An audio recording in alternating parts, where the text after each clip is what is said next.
Hey guys, thanks for checking out another episode of the GrindWorks Podcast. This is episode 15. It's with Ryan Connelly. I know at first you were probably thinking you were looking at the last episode because I'm wearing the same shirt. That's because I'm recording these intros and outros back to back. I've got a couple of podcasts stashed away and ready to post, but I'm going to be traveling a little bit in and out, so I'm not sure how much I'm going to be able to get up if I don't do these all right now. So, getting episode 14 and 15 done, and I may squeeze episode 16 in, but I'm not sure. I should have time to do a separate intro another day for that. Anyway, Ryan's a cool dude, works at the wheel mill, builds trails, is involved in some music, and has been unfortunately involved in a handful of recent injuries, which he is going to talk about right out of the gate. So, without further ado, Ryan Connelly. Live? Live? Are we live? We in there? Yeah, we have audio. Alright, we're cool. In there like swimwear. What's up, Ryan? Same old. Jump back on the bike. This is like the first. I went to the wheel mill today for first like more serious session back. So a lot of cats that I haven't ridden with in a while. Got to ride with Colin a little bit after he got back from Texas, and Jesse Herzog and some of the kids there. Sweet. Yeah, it's a lot of fun. Yeah, you've been on the injured list for like what, 3 years almost at this point. It's been off and on. Last year was a bad year for me. I mean, like, I started trying a lot of new things, and then it was April, washed out in the corner at Boyce, just lost my front end over the coping and smacked my face off of it. Broke my jaw here, and here. There's some plates in there, and then like I got back to it around like July or like early June or late June, early July. And was riding all summer, had a great time, good at work, and like get off work, head up to the trails because the trails are right across from work pretty much. So go up there and ride a little bit, and then we went to the Caddy Jam on Halloween, and sick trip. Rode out there, and we stayed with Justin Kimmel, and rode at his house a little bit, played some pool, and then the next day he's got a trail spot like right down the street from his place. Mm-hmm. So we dipped over there for the morning session and rode his jumps, got warmed up, and then took us to this badass ditch spot in Smithsburg, Maryland. I was telling you about that when you were out that way. Yeah. But climb up there, and then it's just like banked walls as far as you can see, and then people quick created some of it, so easy to ride.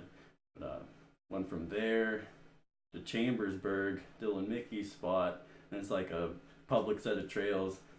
Roll up to it, like there's this like carnival on the side. We're rolling past. I see a couple like tabletops, like something you expect at a public park.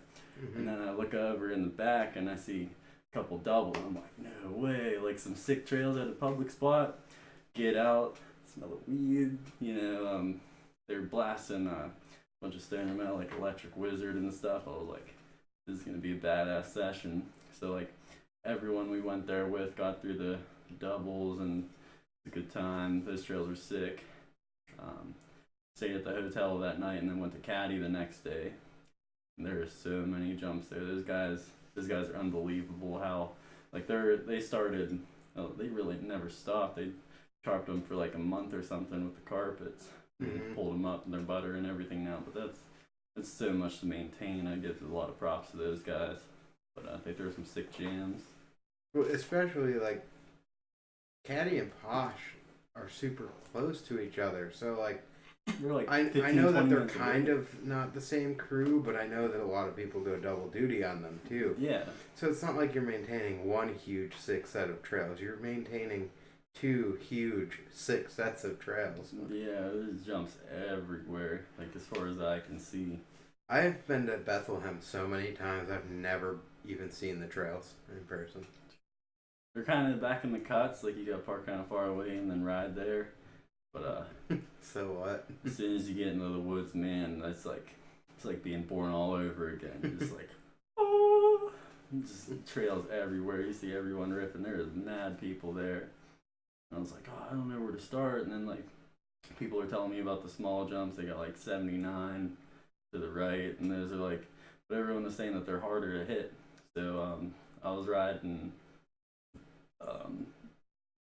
Dip Buzz and little Chick Fever and Wham Buzz.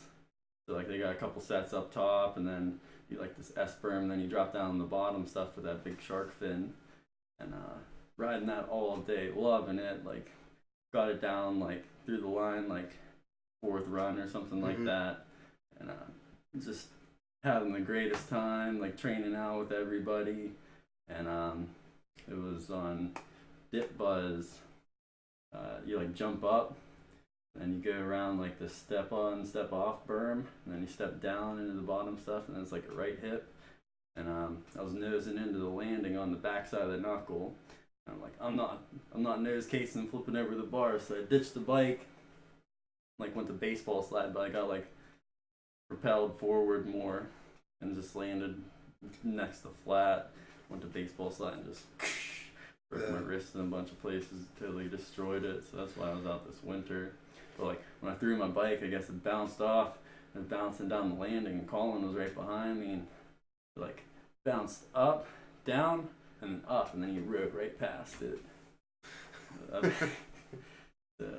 Didn't kill anyone else, killed myself, and went to the hospital. They popped it back into place, wrapped me up, and then went to Posh the next day, and I got blue ball there, man. Those trails that's like the motherland. But yeah, I'll be back there. Yeah, that was your first trip out there? Mm-hmm. Yeah, it was. Because I know a lot of insane. Your crew goes out annually, or even probably more than once a year. Yeah, they'll go like Tim. He'll go out like 2 or 3 times a year, and like they'll just go ride Posh or something. But it's worth it. I'm definitely going back at the end of this year. A little more caution next time, probably. Yeah, but not much. Yeah, I'm gonna be chilling this summer, just getting back in the groove. It sucks being down injury after injury, like, because you're just getting the feel again, and then you're just down. Yeah, and like in my mind, I know I can do everything, but like my body's not used to it. I've just been sitting around, like working at the wheel mill, so like working on bikes and sitting around at that counter. Yeah, watching everyone else do sick stuff. Yeah. Yeah, but I mean, it was nice to be around it all winter, just because that's what I know and love. So yeah, and seeing the kids get better and better, that's one of my favorite parts about working there. This winter, I know it's been like a lot of the dudes have been getting super good there. This winter, at least on Instagram, it's been like everyone's blowing up and just killing it. Yeah. And I think it's just the age of the current scene right now. Like they all waves. They all hit that spot at the same time, where they're just getting really good out of nowhere. Yeah. So it's pretty awesome to see. Yeah, they're killing it out there. It's like wave after wave. Like it sucks. It's interesting, but it sucks to see like the kids that will fall off like once they get girlfriends and whatnot and cars. And and they just fall off and not really come back. But there's a lot that stick through it, and like they'll stop for a couple months but then come back harder. Yeah. So. And then there's a few that you wouldn't think that are gonna do that, and they're gone and they never come back. You're like, really? Yeah, it like hits you in the heart. Like, oh man, I love shredding with this person. Yeah, I definitely didn't think they were gonna be quitters. Yeah. But I mean, his life. Yes. Grow up and some motorcycles. Motorcycles is the thing. I love the motorcycle. Yeah, but are you ever gonna just not ride bikes because of it? Oh, no, you're like, I'm not on a bike rack on that bitch. Gonna ride them both. Yeah, I ride the Harley to the skate park and then jump on my bike at the skate park. Yeah, what I'm saying. I mean, it's just like another mode of transportation. Like, it's fun to go out on rides and like meet up with people, go here, get some food, go here, grab a drink. Like that's fun and all, but like I don't know. I like airtime. I don't feel like I could do it every day. Nah. Like, I mean, I don't even have a bike, so who am I to talk? But I just feel like, yeah, I could get down with like going out and having some fun, riding around a day or two here and there. Yeah. Or like to work and back. Maybe you take the long way to work. Yeah. That's the best part, taking the long way to or fro. But yeah, I just can't imagine like that being my choice of things to do when I've got some free time. Yeah, get both. I mean, life's short. Get both. Get both. So you're like feeling good now, though. Yeah. Your wrist is like that's what you're coming out of, right? Yeah. Coming off the wrist. Took a few months off. Did some rehab and it's feeling looser. Like I still have to stretch it every morning because it feels super tight after sleeping. But it's like the only thing I really don't have is like the bunny hops or like pulling back. Like I tried a Bubica today and like went to pull back and my wrist wasn't having it. So like it's still easing into it. I don't want to bite off more than I can chew. Yeah. But I mean, it's just good to be cruising around. Dude, wrists are rough though, cause like you don't even know that you're hurting. Like you're like I don't even know how to feel this out, cause it's either gonna feel okay or hurt real bad. There's not a lot of middle ground. Mm-hmm. And then if it hurts real bad, like you have to keep hanging on. Mm-hmm. So it just really sucks. Yeah, you gotta ride it out or you're eating more shit. So I haven't done wrist, knock on wood, but collarbone. And that was kind of the same thing. Like every time you go to pull, you're like, well, let's see how she feels. Yeah, it's right here and just. That's like where the brunt of your lifting goes. When did you break that? 5.5, 6 years ago. Probably 6. So you're probably. I met you what, like 5 years ago or something like that. 5 is when I moved down here. Yeah. Like coming right up on 5 even. Yeah, because I caught you at Boyce. I'm like, I've never seen this guy before. And then I see you doing like all this crazy peg stuff and like in the clamshell, like the 60-40s. I was like, what the hell? And then you brought crank flips here like big time. Like I feel like that trick blew up once you came here. I think I'm just gonna say, because I don't want to take credit for that. It's not my trick, but I think it was just getting popular again anyway. Because everyone's doing them, not just here. Yeah. Cool trick, little kick flip. I like doing. Yeah. But yeah, so did they put plates and stuff, screws, or did they just heal? You let your wrist heal naturally. Broke my scaphoid and like piece of whatever this bone is. So it was like completely off. So they pulled that out. They put a screw across the scaphoid, and then I broke my radius. So they have plates in here. And then my doctor said like it might make it a little stiff, but if you had the plates in there, it's not gonna break again. So I'm like, well, keep them in, feel it out like a year or something, see where I'm at. Cause like my doctor was so cool. He's a vice president of Trail Pittsburgh. Okay. So like he's real down to earth about it. He like owns stocks in the wheel mill and everything. He pushes for all that stuff and super cool guy. But every time like I was working at the wheel mill and like he would check up on me like after an appointment with him or something, he'd get real close to me like, so been riding? This is every time just like no. Egging me on like, come on man. But just recently he said you don't have to come back unless it's really bothering you. Yeah. Which is super cool. So it's good to have someone like that, because that's who like Mark and Mike referred me to, and that was just the guy to go to. But he has an understanding of like bike life and whatnot. Yeah, he's not the doctor that's out there going, oh man, you need to find a new hobby. Yeah. You should never ride a bike again. You're like, you know that's not a reality. Right? No, I'm a bike rider. Like that's what I do. Like, I'm just gonna sit here and roll my eyes at you and just from that point on disregard pretty much everything else you say too. Mm-hmm. So, like you hear that one big thing that you don't want to hear. Like, all right, this guy's not legit. So when I did my ankle, I got 12 screws in it and a plate. Yeah, I know. Big time. Rough. So, well, it broke crooked, so like my ankle's was that this off way, that and it's whiplash like or something? Yeah. Yeah. So they had to plate it for like quite a long distance because it kind of broke like nearly in line with the bone. Mm.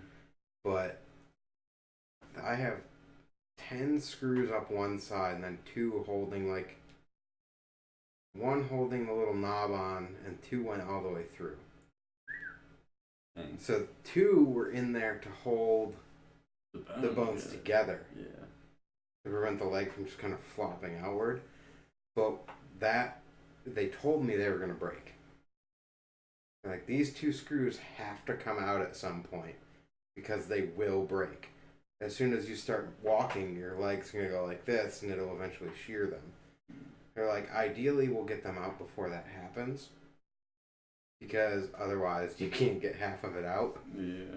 But they're like, you don't want to pull them too early or else your leg will go bleh. Yeah. So splat out. So I broke my ankle in September, the very end of September, like 29th.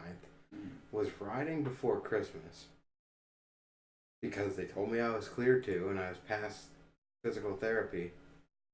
And then, like, I didn't really pick anything up at that point. I was just cruising. And then February, broke the 2 screws. And I felt them because I could feel it going like this, past one another as I would walk. And I like went to the doctors about it. I'm like, dude, I broke the screws. No, you didn't.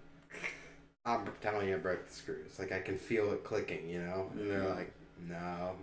X-rays. And they're like, you know you broke the 2 screws. I'm like, oh, no way. That's kind of why I'm here, right? So they pulled the halves out. The ones with the heads on it. Yeah. And I've got the other, like, the whole long part of the screw is still through the one bone. When they took those 2 out, they took the one below them out because it was starting to back out. So that was the one out of the plate then, right? Yeah. Okay. Right now I've got one in the plate at the bottom that's backing out and it's out like this far. Oh, jeez. So you can kind of like see it and feel it. But it's the last one on that whole side of the plate. So if they take it, they have to take the whole plate. Mm-hmm.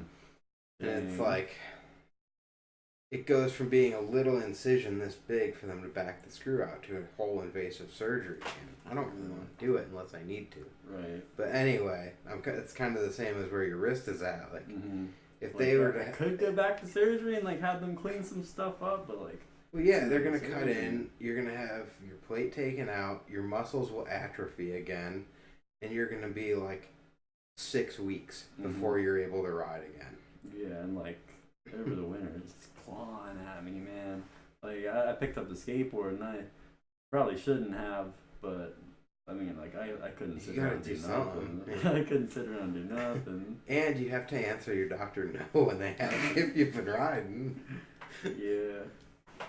Yeah, when I went back to landscaping, like it was before I was done with PT, and therapist was like, "You really going back to work today?"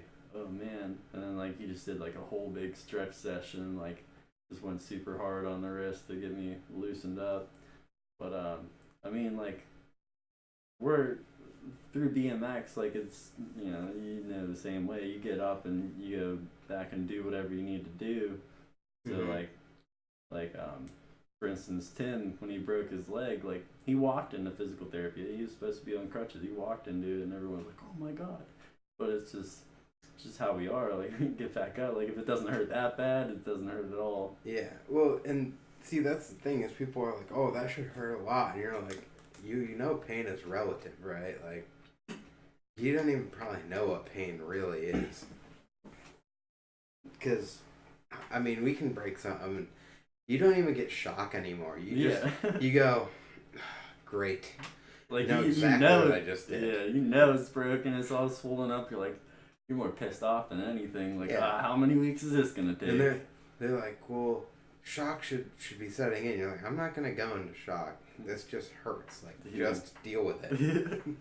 Like, me bitching and moaning isn't gonna change anything. Yeah, and I mean, when I did my ankle, when I got to the hospital and everything, They're like, well, you can stop acting tough now. Like, just take the pain meds. And I'm like, yeah, but do I have to? Like, I just don't want them. Put on a front like oh yes, my God, it's a 10, yes, it's a 10. Yes, it hurts, but it doesn't hurt that bad. It's just throbbing. It's stable at the moment. Like, just, it is what it is. It's not a choice. I'm not telling you I'm 100%. That's why I'm here. Yeah. No, it's very, very clearly broken, but like, there's nothing that's gonna make it feel any better. So I wasn't crying then. I'm not gonna cry now. So I mean, yeah, but yeah, the pain thing, it's all relative. I just had surgery on my tongue, and they're like, "Oh, it's gonna be sore. You should do it on a Friday so that you have the weekend to recover." And I'm like, why? Like, sore? Okay, I'll take sore all day. Yeah, sore not broken. Like, you mean I'll be able to use it and talk, and like it'll be a little bit tender? I think I can handle it. Yeah. So I had it done on a Monday. Sport. Yeah. No. I see. I had it done out of town. Okay. Up home. Okay. And I had a meeting up there at my old job because we sell their products. So we had a meeting up there. I went the next day into the meeting. Went to dinner that night with the company and everything. And like ate super slow because I couldn't chew. But that went all good. Yeah. When I went to prom with this girl when she was a senior. She didn't have a date. I was like, well, you race quads and everything, pretty cool. I'll go with you. And like I'd never been to prom before, so it was kind of like my first experience too. But like there's two options. It was like chicken tender, or it was like I don't know, some weird dinner, and then like lasagna. And I had just gotten unwired, and I had like some braces in with rubber bands, so I couldn't open my mouth that much. And like look at the lasagna, I'm like, man, like I can't eat that. Like I order it because you gotta pick between something, and like it goes time for dinner, and they're like, oh, what are you getting? I'm like, I gotta eat these strawberries. So I had a plate full of strawberries. I just cut it up, take a little piece, just like suffering through it. But it was a good night. Found a piano there, so I was messing around with that. She's kind of doing her own thing with her friends. So I was like, eh. And Stape was there, so hanging out with him a little bit. Sweet. So it was a good night. Had fun. Glad it went. Yeah. So how long were you wired? That was 2 weeks. Okay, that's actually not that bad, but longest 2 weeks of my life. I'm sure it was. I had a little syringe with a tube on the end, and I had to fill it up with whatever liquid I was eating, and then fish it behind my molars, and then squirt it in. But like, I was getting crazy, and I was like blending lasagna and like cutting it with tomato paste, and then like got a big bowl of it, and like it's hot as hell, and I go to pull the syringe up, and like it's not coming through, and like pull the whole end out and just punch the bowl, spill it everywhere. Oh man, my parents felt so bad just watching me do that, and I got all pissed off and everything. But looking back at it, it's pretty funny, and I survived it. It is funny, but yeah, I'm sure it would be super long because you take for granted the ability to just eat something, especially little snacks. Like a meal, if you have to do that 3 times a day, you deal with it. But you don't think about how many times you're like, I'm going to eat this candy bar quick, or I'm going to do this. And yeah, like a couple crackers here and there. Nope. Not when your mouth's fired shut. Like, nope, not at all. I'm just going to shoot this syringe back there. But even that, to not be able to move your jaw at all while you're trying to swallow even, that's got to be so weird. Yeah, it was real weird, definitely. And like even when I had those rubber bands in, like it's kind of a tease. Yeah. You couldn't really like, eat. All right, you can eat peas now, but you can't chew anything. Like, all right, well, I got all this room to fucking eat stuff. Can't even eat anything anymore. But I mean, I could get a spoon in there, so. You still had to blend everything into a nasty smoothie. Yeah, pretty much. Yeah, I got crazy. I was blending cereal, making milkshakes. I don't know. Wasn't bad. No, that's good though. So, how long are you rubber banded then? That was for like a month. But like I got more and more every time. Just like replace rubber bands every day, and like I was able to talk and stuff. And then they finally pulled them out, and back to normal. It's kind of weird, like hot and cold. Like I feel it sometimes when I'm chewing, but I mean, break this and forget all about that. Yeah. You're like, oh, that was kind of nice, actually. just have that to deal with. Yeah. Well, that's good. You're like back though. Yeah. No more. Still riding. Just stayed around the scene for the winter, so kind of stayed in the loop of things. But chilling now, riding a little bit. Through all that, got like real into the music scene, and like not really the scene, but jamming a lot. So get together and jam here and there. But that's cool. That keeps me sane as well. It's always something to work towards. Yeah. Well, before we started talking, you were talking about recording music and doing some stuff with that. So like, what are you doing with that right now? Trying to do anything really? Well, trying to get an EP together. Like we've just been jamming like here and there. We'll record something on an iPhone or something just so we remember the song. And just recently we started going through and like, cause none of us really have lyrics. We need like a vocalist. So I think Tyler B's gonna step up and do that, like do some of the rap and like reggae stuff. But none of us really have lyrics for anything except for like Hunter. He's got a couple. But we run through like all his songs and like record them all and then send that out to everybody so we can like remember it and like jam on it and kind of get like a breakdown and like an ending and then some lyrics. But recently we've just been recording on the iPhone. But met this guy when we were playing darts like 2 weeks last week, and got a studio downtown, so that's what we're kind of trying to work for, is just getting stuff together. Yeah, just get some studio time and bang some stuff out. Yeah, that's what we need to do. Just need to buckle down, because like we'll get like a 40-minute jam and like 10 minutes of it will be like good stuff, but everything in between is just kind of us trying to find the sound, kind of chasing sounds, and we can't really play a show or record anything because we'll be paying by the session, and if we only record one song in like a whole session, kind of destroys the purpose. Yeah, and you gotta turn your jam sessions into practices once you find your sounds too. Mm-hmm. But it's cool jamming with those guys, because like me and Hunter, we can play really anything. Like I can't read music and he can't read music, and he knows a bunch more chords than I do. But like I can play guitar, I can play bass, he can play guitar, he can play bass, we both play the drums, so like we kind of get a different sound. We're like a different band depending on how we switch it around. Yeah, that's cool. Yeah, but that kind of poses problems too. Then like I'll know parts of a song on the drums, and then like we'll be jamming on it and I'll be playing the bass on that song, so it kind of gets weird. But just trying to find it. Working on a lot of acoustic stuff, play the violin here and there, and I don't know, we'll play some like country chords, but trying to get that raw like Americana, like folk sound. That's what we're shooting for, because I don't dig like the country rap that's coming up. Yeah, it's kind of weird. Like two like what you seem like 10 years ago, completely opposite ends of the music spectrum, and they're clashing. And it's not just country rap though. It's pop. Yeah. I mean, that's where they're being brought together, is because country and pop have been pretty much not even different for like the last 5 to 10 years. They're becoming so much closer. Mm-hmm. And then like, sure, there's elements of country in that current pop music, but it's not pop. It's not country.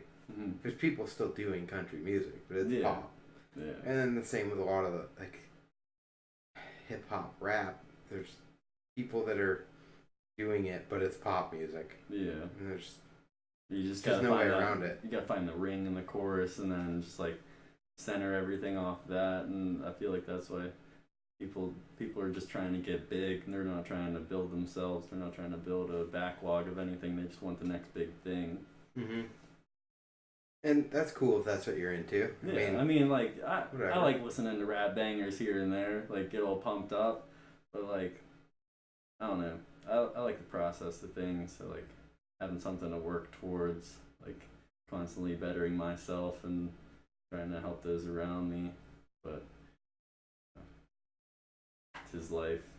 And people are gonna get bigger off of stupid things. Yeah, but as long as you're having fun and doing what you like, I mean... That's what I respect about it. It's what's cool about music, though.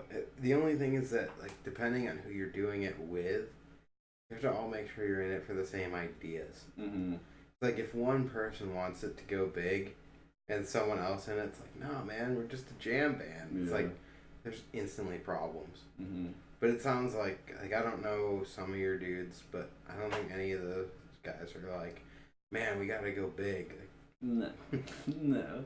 I a lot of the guys that I jam with, they'd be cool with boostering, like playing outside shows on the sidewalk or something, just to see how many people stop and like get smiles off of it. That's all I'm in it for. Is just like create a reaction, but like not like the oh my god reaction, but like the I kind of dig that.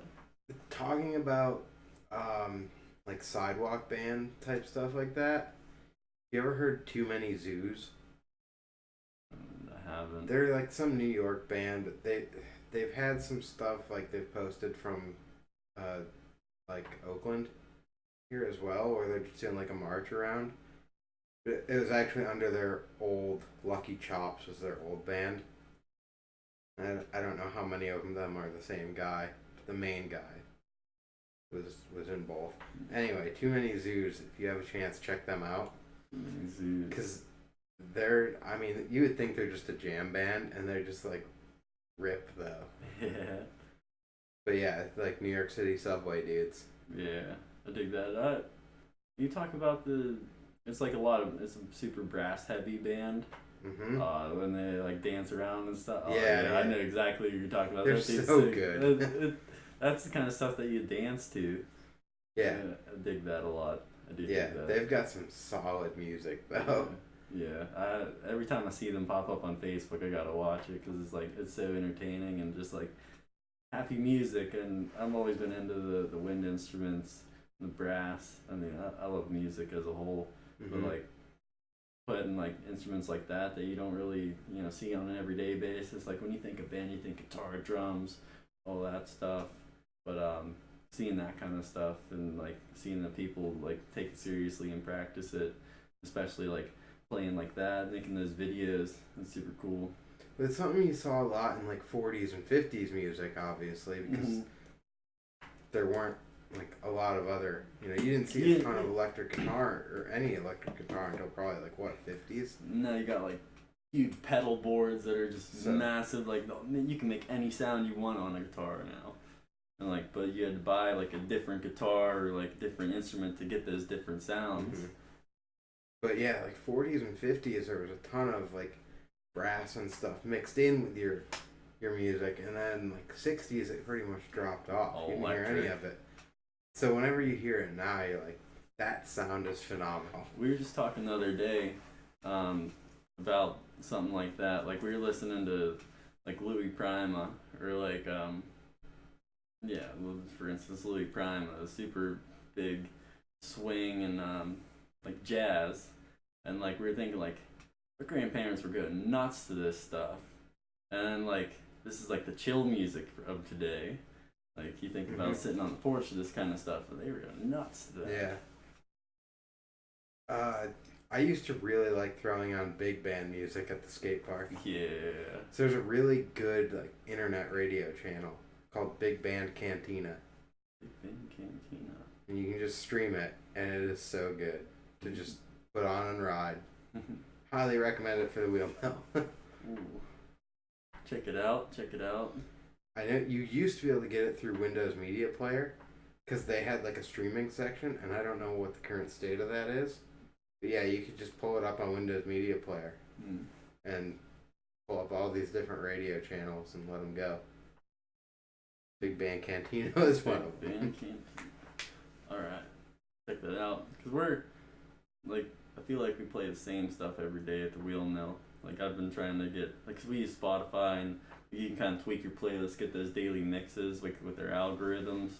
And you get, like, better playlists, but, like, we're supposed to keep it, like, PG. So it's kind of hard to, like, you find a good song, but, like, it says the F word once, and then, like, here's, nope. So it's kind of hard to get around that. Like, here, just go away for a little while. Oh, man.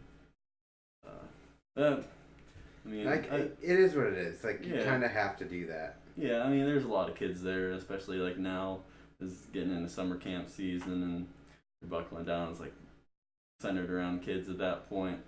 But, I don't know, hit me up on social media if you got a good song that you think is good. Hit me up with it. I'll try to throw it in the Spotify playlist. Yeah, you have to send the censored version, though. Censored version, yeah, like instrumentals, all that stuff. If it gets you pumped, it might get someone else pumped, so. We'll come back to it at the end again, but drop your socials quick so that they know. So, Arconn216, RCONN 216, and that's the same for everything. So, I got Facebook, Ryan Connelly, Instagram, Arconn216, Snapchat, same thing. But trying to get that music, send me good music. Send him other stuff too. Stuff he doesn't want, maybe? No, Chunk ruined that. I'm just friends with Chunk on Facebook, and he'll send me like the most bizarre videos ever, and I had to block him. It got too out of hand, man. Don't send me that kind of stuff. Well, that's every time when I do like. So I used to do everything like included at the very beginning, just do intros and everything, and then for like kind of anticipating a problem in the future, I'm like, I need to stop doing this in the video and just record other intros separately. I was listening to one of the the New Hampshire dudes. Maine dudes, right? Maine dudes up north. Yeah, a little bit more north than that. But I was listening to the Maine dudes one, and saw you did like a post-recorded thing and threw that in there. Things up a bit. I started doing that right around that time because I was like, at some point this is going to be a problem where like I have to cut something in or something gets requested to be held for whatever reason. Or if, I could be out, because I was out like 4 weeks at one point where I had enough recordings I wouldn't have to do anything for 4 weeks. I'm like, that's cool unless like something comes up and we want to do like, hey, drop this in real quick. Then like, I gotta go find be flexible there and like not say what episode number it is at the very least. So just so you can drop it whenever and you just got less work to do in the future. Then I can feel a little bit less douchey about the like, comment, subscribe type thing. Smash that like button. Yeah, try not to go that far in depth, but I actually don't really remember exactly where I was going with that. We were talking about your socials, and then just music at the wheel mill. Yeah. Oh no, I know. Yeah. I said send him other things that he doesn't want too. So every single time I drop the Snapchat for GrindWorks, I'm like, send me what you want, even though I probably don't want it, and that's true. Every time. But continue sending whatever you want. Yeah, just don't ask me to sign up for your Snapchat Premium. I'm not buying that. No, we got plenty of ways we can look at whatever we want. Yeah, the internet's a vast place. Find a lot of stuff on there. And let's be honest, your Snapchat Premium is mediocre at best. Yeah. At best. It's alright sometimes. Yeah, maybe. Maybe. Who knows? I wouldn't know. Wouldn't know, because I'm not going to pay $20 a month to Snapchat someone that I don't talk to. I don't even use my Snapchat. I have certain people that like send me stuff exclusively on Snapchat, and it'll be like 3 weeks later. I'm like, oh, sorry, I didn't see this. I think I've done it to you a couple of times. You've sent me something on there. I'm like, dude, this is like 3 weeks later, but sorry. Oh, that was sick. Like, wait, what did I send you again?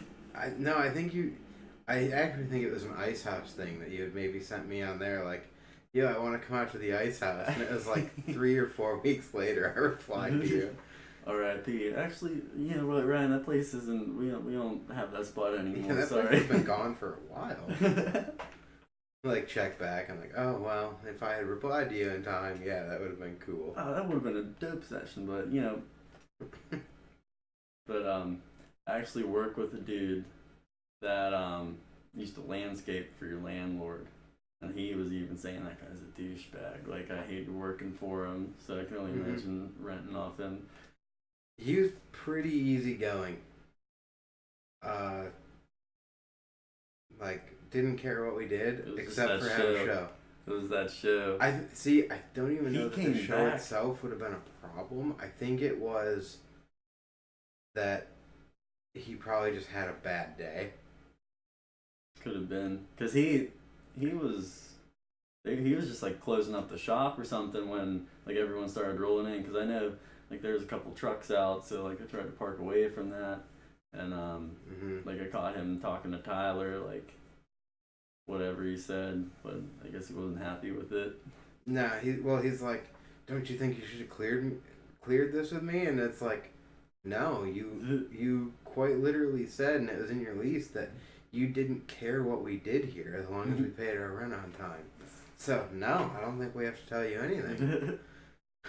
Have a little show, you know, pay the bands out. It's not like he's making money off of it. No.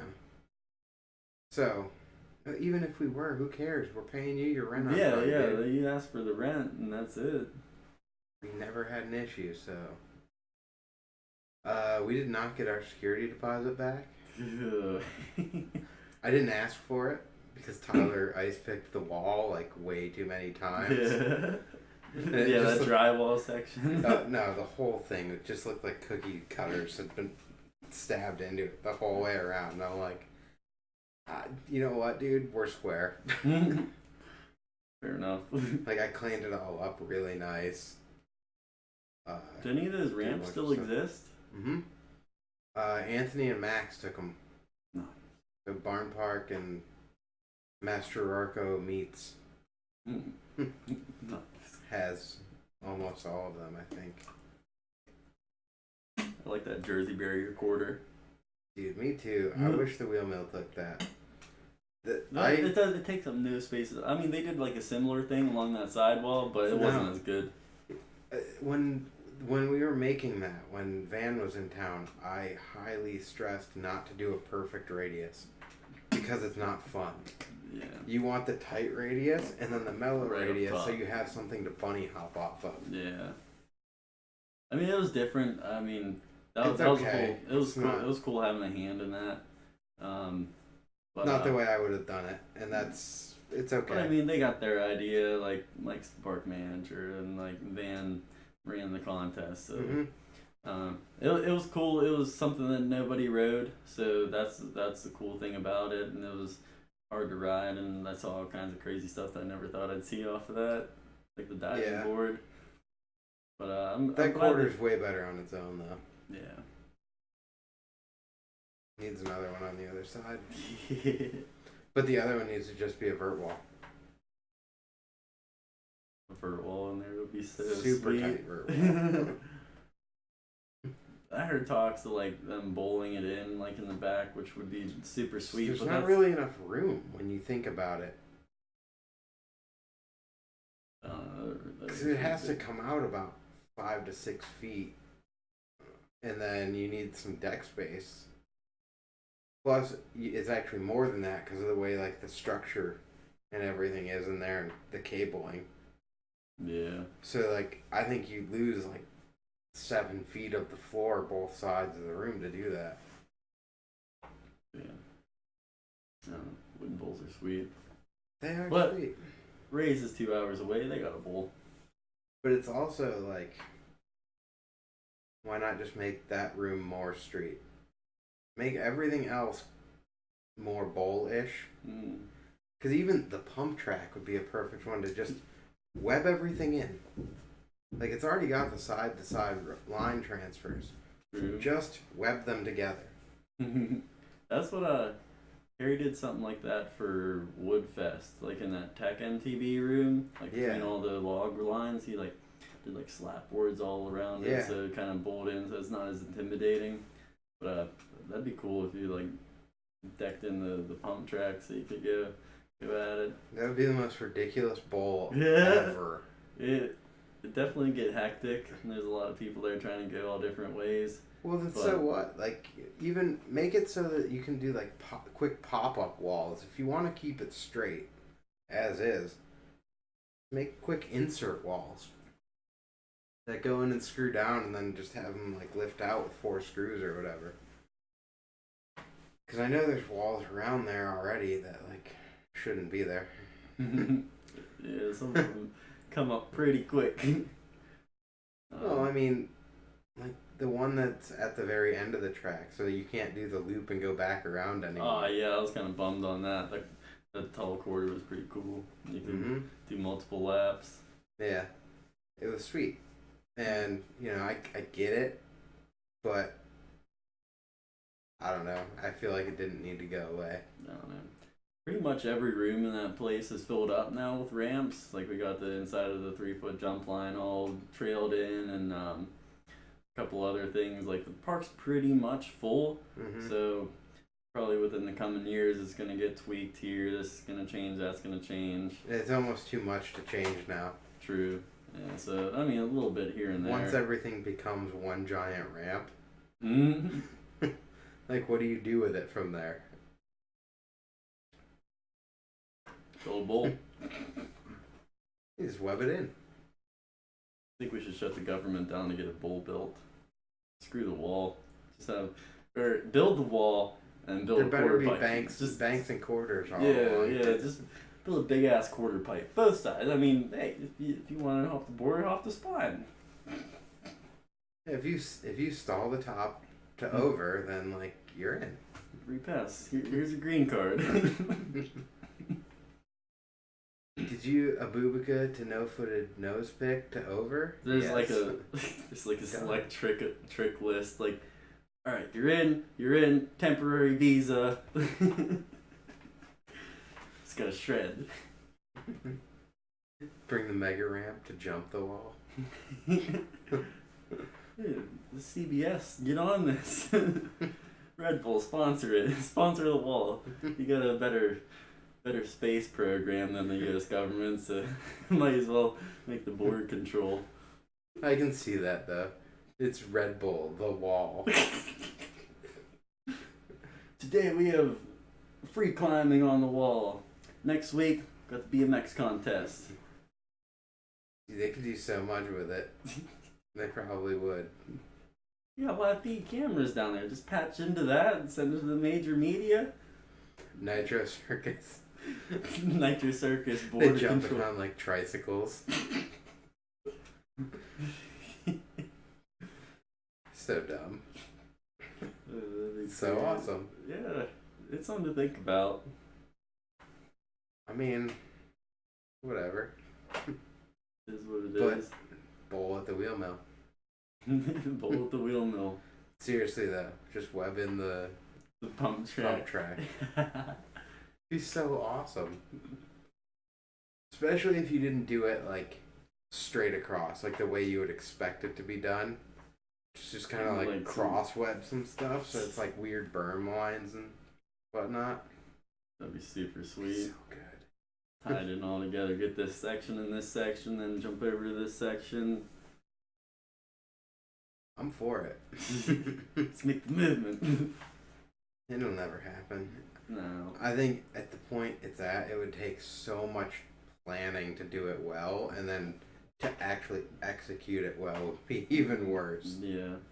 Yeah, Harry has been working on that spin studio, and that's just about ready to be up and running. He did a couple test classes, and they went pretty well, but that's like I guess that was his baby, because he's had the bikes for almost like a year now. And I know he has. Yeah. So one's been sitting up front forever. Yep. So finally got that room finished. He did some changing rooms, and it's looking like a whole different place. It's like you got the warehouse effect of the wheel mill, and you go upstairs through that door, and it's like suit and tie only. Can you get to that from like the main office way when you go up right out of the main lobby there? You would have to go up through like the above the foam pit and everything. Yeah, you got to go up the ramps, because otherwise you'd be going through Chuck and Mike's office, and that's just foot traffic that doesn't need to happen. So his tactic now is like have everyone walk through the park like, oh, that's sweet, like we should get the kids down here and whatnot, and then they go up and do their spin class. But maybe if like it gets busier and like we get some morning classes in like before the park opens, you know that little door in the cubby hole, like where those planters were with those trees, like on the front face is like to the right. No, not really. Well, there's another entrance in the front, and there's stairs right up there. And oh yeah, like right off the sidewalk. Yeah, a couple steps up. But there's a bathroom up there. So like if we get like morning classes, it'd like open that up. So you could do like the fancy entrance. Yeah, just like straight up to it. Don't have to bother anybody else. Don't have to walk through the park. Kind of just walk up the stairs and straight up to the spin studio. Just have someone waiting up there. Make people exit through the park. 'Cause you don't. If you come in, then you might scare them away before they've even gotten up to there. Oh, what the heck did I sign up for? Yeah. You're like, oh, I thought these are stationary bikes. This place looks dirty. You're like, well, yeah, because how do you even keep something like this clean? Yeah, like we sweep more than you think.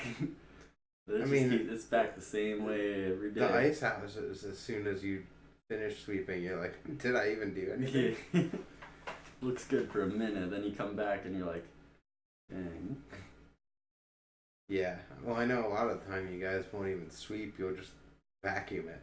Yeah, take the shop vac and vacuum it. Because then you don't get the plume that's going to resettle. Yeah. It's so much slower to do that. A lot more bending over. Because we did that to the pump track before the welcome jam, vacuumed the whole thing. And the box jump room, because I was helping out with that one. Yeah, and it just takes forever. So much stuff, so much dirt. And like as soon as you move on, you look back like, oh, I missed a spot. I'm like, oh, I missed the whole thing. Yeah. Well, it's kind of like, it's all relative too, because as soon as you've done it all, then you're like, well, that's still dirty. Yeah. Oh well. No. Try our best. And I kind of keep a close eye on the park room mostly, just because it gets chipped up and everything, so you don't want someone going in on a skateboard and just like eating it as soon as they go in. Yeah. Because like it's easier on a bike, because like you can roll over it. Like when I know that room in particular, like any of the stuff that got nailed instead of screwed, like you'll be grinding something, and as you come off the end, it just snags the whole board and rips the entire board off. Yeah. And it's like, well, it wasn't really anchored. It is what it is. Yeah, I mean, it's easy. Like when you got a whole room to build, like yeah, you're getting through it all quick. Well, and I mean, it comes apart easy too when you're trying to rebuild. But that's the problem, is it comes apart easy. Yeah. Well, when we do our checks, and like Chris is mostly in charge of this now, walk around with a screw gun and a hammer and like anything that you can pry out the nail, and you put a screw in. So slowly but surely, everything's getting better. Getting the screws. Yeah, I mean, place is doing pretty well. I mean, been around for 6 years. Yeah. So, I mean, he hasn't backed out of it now, so I think it's just going to get better as game more traction. You guys just had to do the first jump in the box room, right? Was that the one that the whole, like, all the supports were broken? Yeah, it was squishy, and then the deck, like the fly-out deck up there, same deal. Chris replaced that, rebraced it and whatnot. So, I mean, like, whatever comes up, fixes needed. Well, I know that I was kind of laughing a little bit whenever I was helping out there, because the spacing that you guys use on your 2x4s, to me, is just like mind blowing. Because I grew up riding HCS, and we did every 4 to 6 inches on center. Oh, jeez. You didn't break ramps. Mm. And that's how I did the ice house. That's why those things were Solid. way heavy. more solid than you ever thought they would be. Yeah. Yeah, because they don't move. Mm-hmm. Like, you could air 8 feet in case on one of those things, and it was just so much structure that you're like, But before we were doing that much spacing, like, we would blow through bank landings and stuff, because where's that energy going to go? Straight through your 2x4. Yep. So yeah, we were every 6 inches, though. Tighter on tight quarters. Yeah. Those things are like every 4. Because you want it to be. Yeah, you might as well build it quality. You gotta force the transition to happen too. True. If you can't anchor it every 4 inches, it gets. Yeah. So it wants to straighten out. Mm-hmm. Yeah, it's fun though. Yeah. But yeah, I was like the decks and stuff. You know, I'm like, how is that even safe to land? Like fly out and land on? It is what it is. A lot of your decks are 2x6s though, if I remember correctly. Yeah. So like that's a different animal as well. Ugh. Yeah, I don't know. Never really had a hand in building much, but maintaining and whatnot. Yeah. Just find the stud and throw a screw in it. But, Like 4 of them. Like, yeah. Make sure it's good. Yeah. Good. That's the same thing with like the rental bikes there. They get rented out like every day pretty much. Like we check them after every ride and pull spokes and whatnot, make sure everything's tight, and like we got a little checklist that we got to go through and like sign your name and whatnot. Like see like a space like my name like a couple times. I kind of get like worried. Like all right, well I know if something's broken, it's gonna come back on me, so I'm gonna really check this. Mm-hmm. But I'm pretty good about that. Bikes hold up surprisingly well. Well, they've got more maintenance than any other bikes ever get, if you really think about it. I mean, like, they're checked over, and, like, if something's broken, we obviously replace it. Yeah, but, I mean, that's way more than most people's bikes get. Most True, people's like my bikes, bikes. they get thrashed and ridden for 3 months. They've got 8 spokes all curled around other ones, and they're like, no, it's solid. And then when something blows, everyone looks at their bike like, well, how did that break? Blasphemy. I don't know, man. It's been broken for like 3 months. What are you talking about? So, like, checking up on your stuff goes a long way is kind of the point.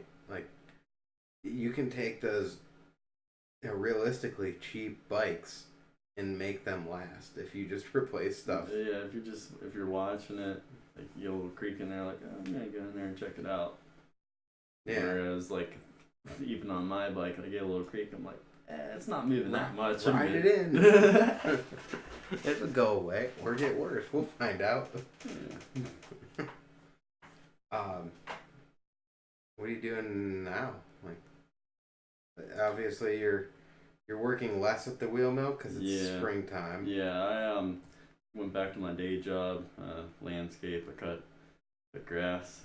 We cut like Plum School District and a lot of like commercial properties for this fella that lives in Apollo, but he owns pretty much like all Holiday Park. It's pretty crazy, like some of the stuff that he owns. But at his place, his mom's place, and then the schools.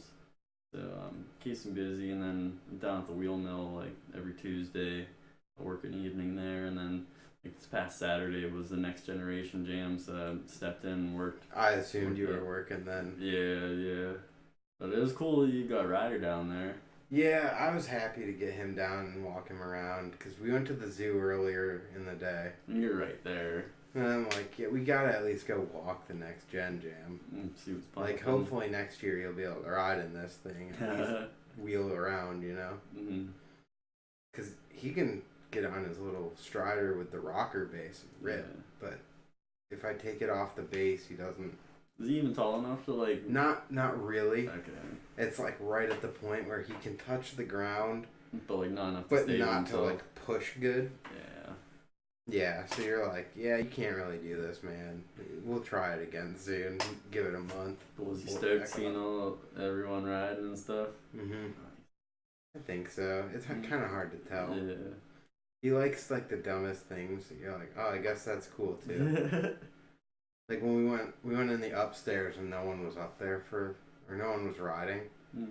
So I just walked him along the one like balance beam thing, and he was super happy about that. All right, whatever.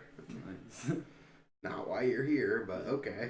Interested in something about it. Yeah. I mean, he's not really old enough to grasp what it's all for. Probably would have thrown him in the foam pit on a less busy day. Yeah. Sure he would have liked that. Foam pit's kind of nasty though. Yeah. But he goes to the trampoline park occasionally because they have toddler day. What? So it's like an hour, like on Friday mornings and on Sunday Where it's mornings. guys in. Mm-hmm. Nice. So you can go there with him and like just toss him in the foam pit there where it's a lot cleaner. Yeah. Probably not though. Realistically, it's probably It's about as dirty. It's but a they newer replaced facility. the foam. Yeah. Yeah. Yeah, I try to stay out of the wheel mill foam pit. Just learn everything on the jumps. Yeah, I mean, it's also like doesn't really help that much. You go right to the floor. Yeah, it's not that deep. And it's really solid for foam because it's all like the couch cushion style. Yeah, like sheets and flat. stuff. You're like, yeah, kind of land and then flip over the bars. it's fun too. Yeah, it's a foam pit. If you like riding foam pits, I don't. Windmill's got a foam pit. I have a really bad experience with foam pits. My very first time ever riding them, I don't know. I was like 17 at Woodward.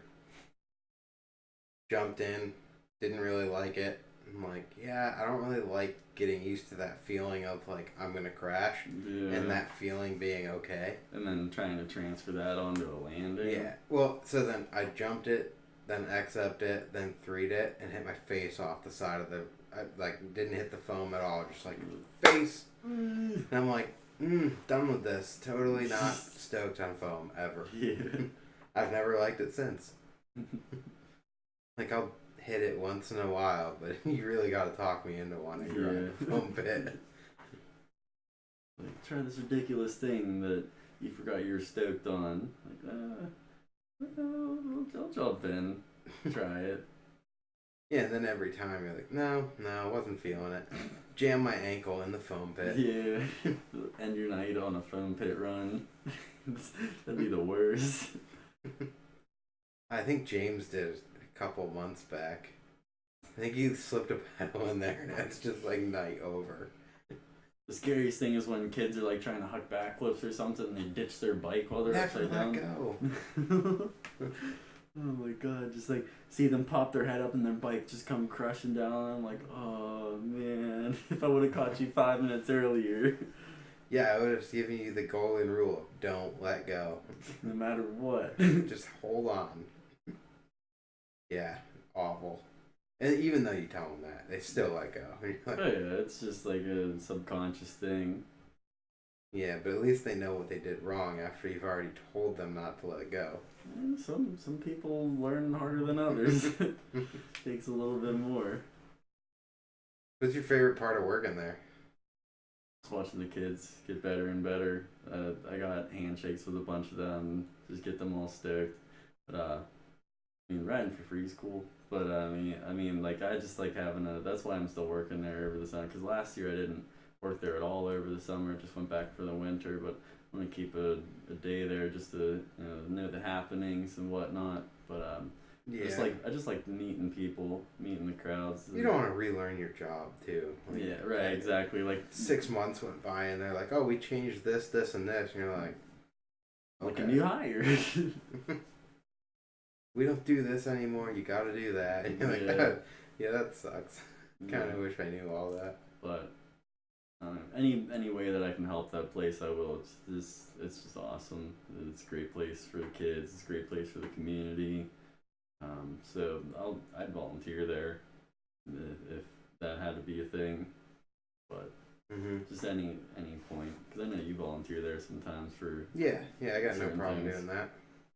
Try to stay in, keep helping out with what I can. I don't expect anything for it. Yeah. I do make the joke because everyone comes on here and hypes up the wheel mill. I'm like, why aren't they sponsoring this? Yeah.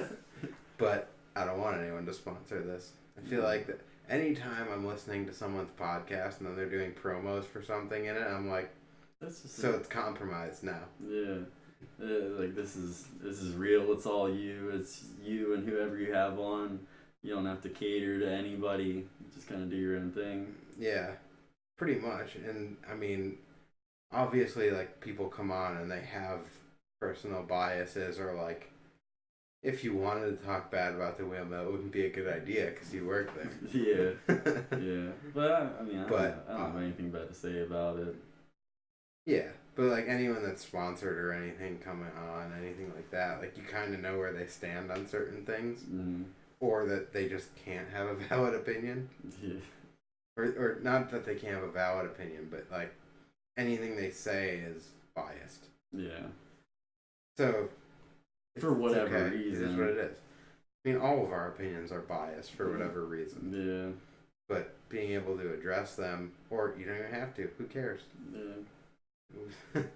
But I don't know. I feel like that's always been one thing that is cool about doing this, is you can come on here and say negative things about anything you want, especially GrindWorks.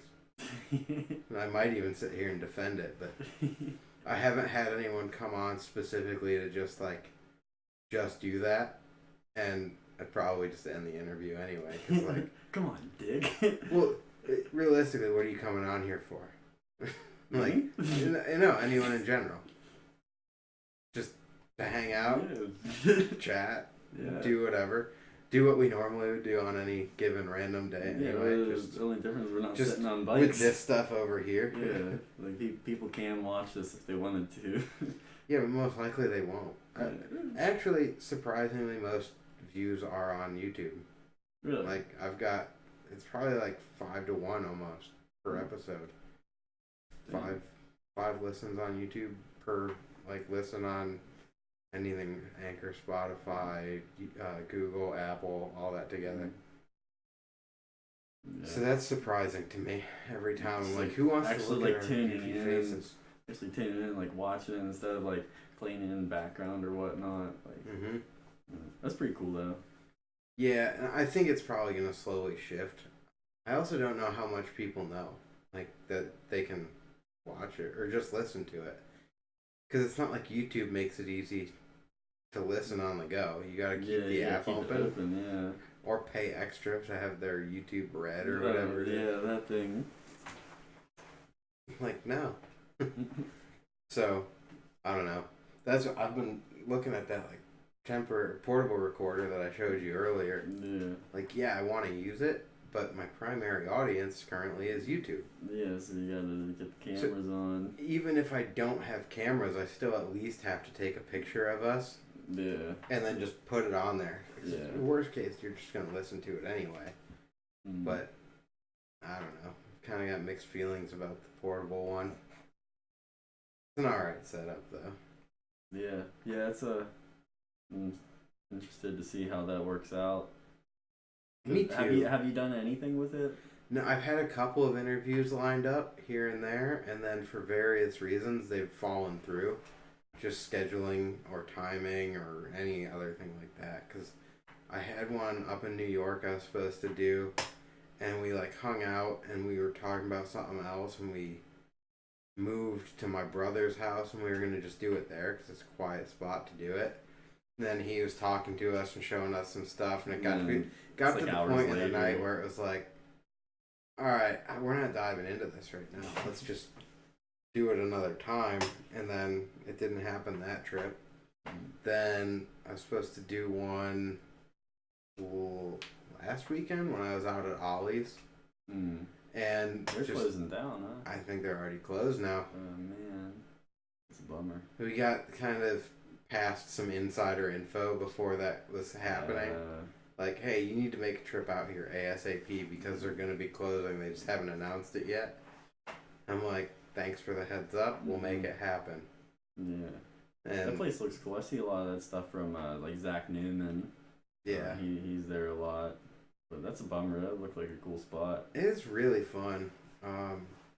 There's a concrete park in Florence. I had way more fun at the concrete park than I had at Ollie's. You know, just is what it is. But yeah, their concrete park was awesome. I didn't even know there was one there. Cool spine mini in a bowl. There's a sub rail from bowl to bowl over the spine. That's pretty gnarly. And I almost died on it because I'm like, I can do that. But it ends like still over the pocket. So if you don't hit it fast, you like kind of just die. Lose your speed and yeah, you're pulling out into the pocket, so you got to pull away from it. I got one of the like 2 locked in ones where I aired out, hit the rail, you're just getting couldn't do anything, and I came right off onto like it still nose cased the coping, feet off, like pulled myself in, like I'm over it, I don't care. It was a good run, bud. But yeah, it's spine mini. Bowled in with like sub rail over, and then it forks off into like a deeper bowl. And it's got a cool hip in it, so it's almost like a Y. So it's pretty sweet. Yeah, and then had like a concrete box jump. Cool, like hips up into a little micro mini thing. It was a sweet setup. Yeah, I highly recommend going out there sometime. Yeah, Florence skate park. About 5 hours from here, roughly. Yeah, I'm looking to make a couple trips this like summer, fall. I want to go to Mike's. I think it's Columbus. No, it's not. It's Dayton, right? Mike's Bike Park. I think it's Dayton. I think like Tim and Chunk and them hit that on the way back from Swamp Fest last year, or some like Louisville or something. But they went to Mike's and it looked pretty cool. Yeah, it looks fun. But that would probably be like a good trip as long as it's warm enough. Hit that and Mike's. Yeah. There's some other cool outdoor parks out that way anyway. Yeah. I'm trying to think. There was a couple, but also Athens, Ohio. If you've never been to that park. No, I haven't. Park's amazingly weird. It's old. Yeah. It would remind you kind of like Imperial. As far as like some big bowls. Maybe almost more like South Park though, where it gets to like the capsule and then like the weird corner around it where it's just a big bowl for no reason. That thing is tight. The training is weird for me. Yeah, I mean, it's like an hour away, so I never really get to make it out there too often. But just never really found the groove there. South Park? Yeah. I like going there occasionally, but yeah, almost every time I go there, I just ride the track and then leave. Yeah. And then Imperial is almost the same. It's like I go out there, ride the bowl a couple of laps, and then just ride the prefab ramps. Yeah. Like, why did I drive this far to ride prefab ramps? That one's not as far, though. That's like on the border of Ohio, right? No, not really. It's right by the airport, so it's like 45 minutes to get there. South Park should be closer, but it's all like hard to navigate to get there and everything. You gotta go through the parking. I've definitely gotten lost going there a couple times. Yeah, or you can go up the one side street that gets you there closer, but it's technically no left turn in, and you're like, I'm winging it. It's a completely blind hill. Oh. So I've been sitting there and like, I'm gonna wing it and turn in, and as soon as you push the gas, there's like right over the hill. Jeez. Go, commit. Don't second guess it, or it's gonna be really bad. That's the hesitation. Hesitation will kill you. Yeah, so I don't know. I mean, I've had fun sessions there. The last I saw of it, someone cut the little rail out. You know the one that comes off the platform? Yeah. And it was a weird rail. Isn't it like a flat to down or something like that? Or is it, or is it just like no, I think flat? it's just a down. Oh. But it's like a mellow down. Yeah, I remember that. So the rail's missing, but the posts are still there. And I'm like, what are you doing? Come on now. I'm wondering if it broke.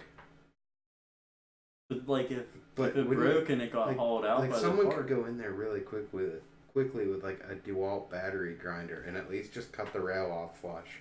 Mm-hmm. So that you can still ride it and not die.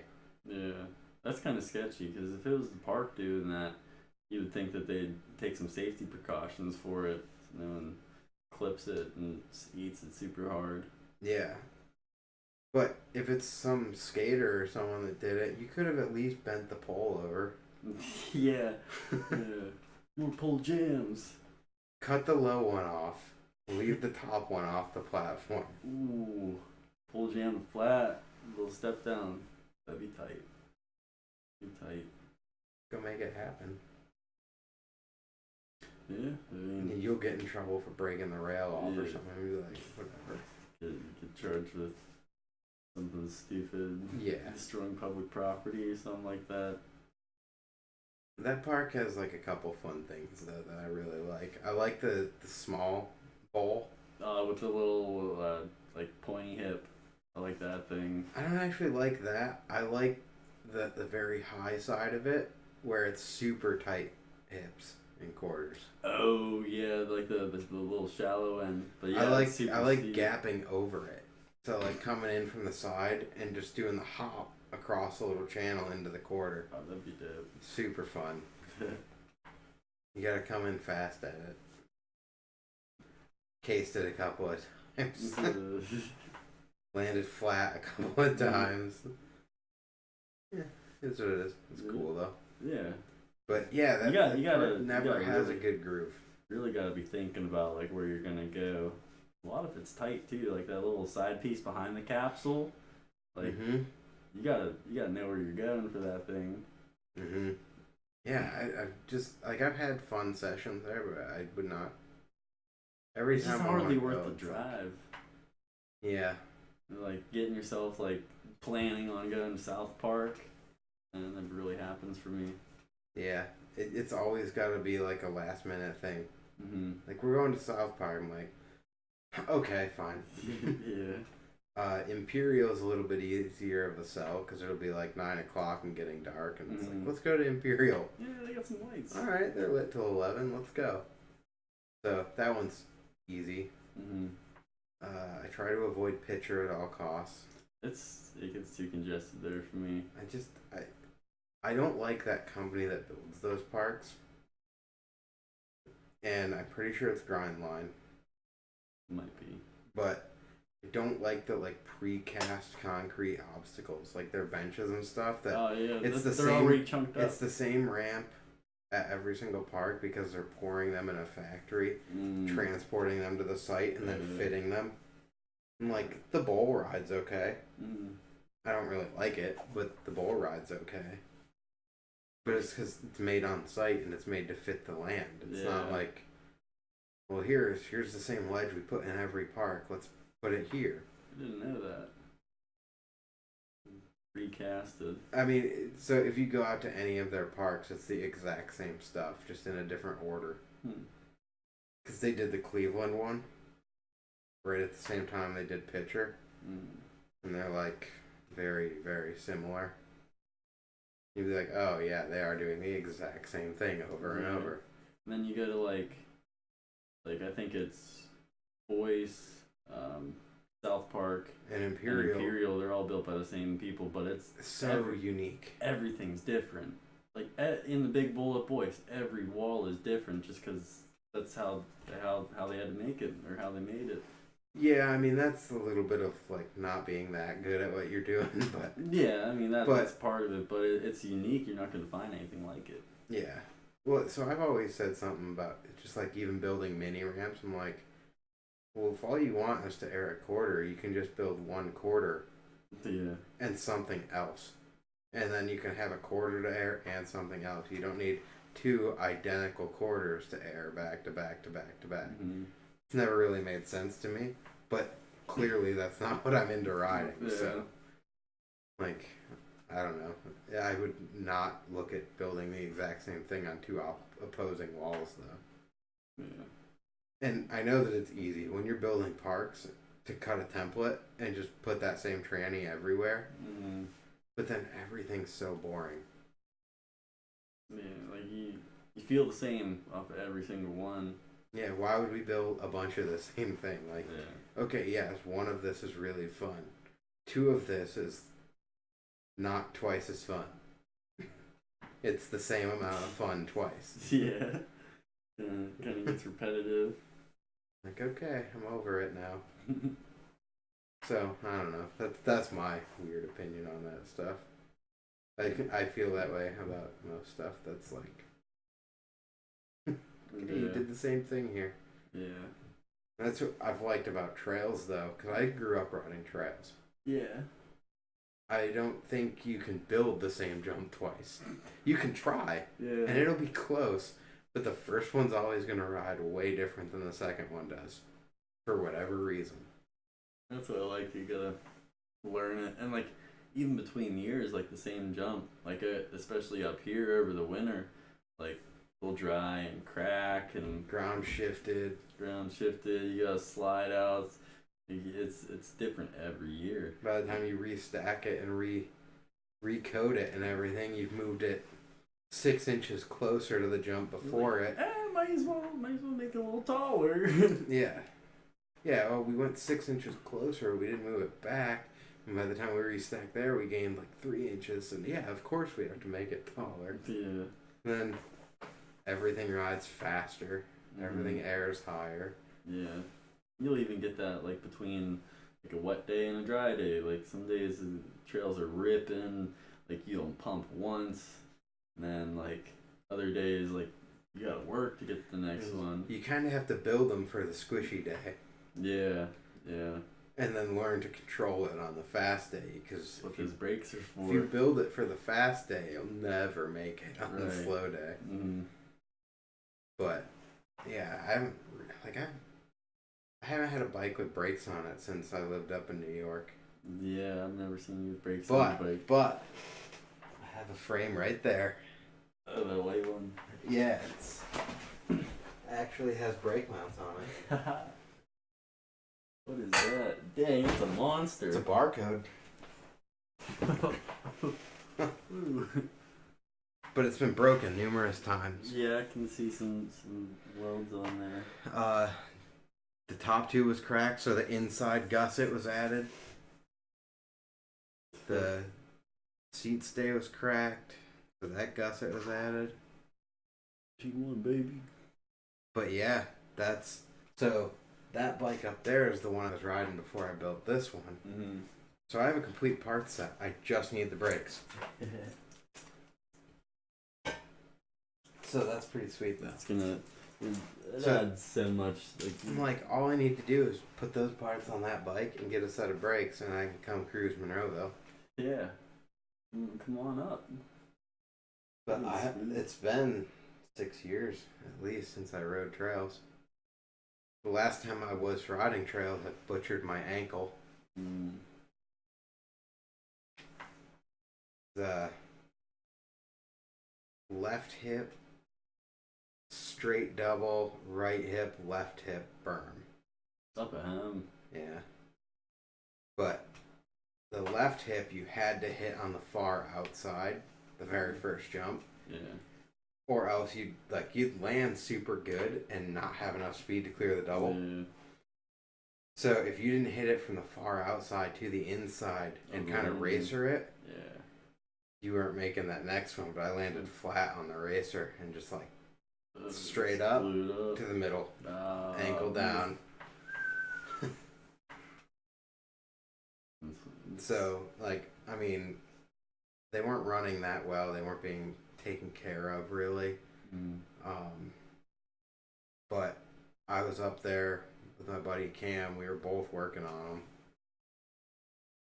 And then I kept working on them through that season. And then the next year, kind of motivation was gone again, and like was moving down here anyway, so didn't put the work in.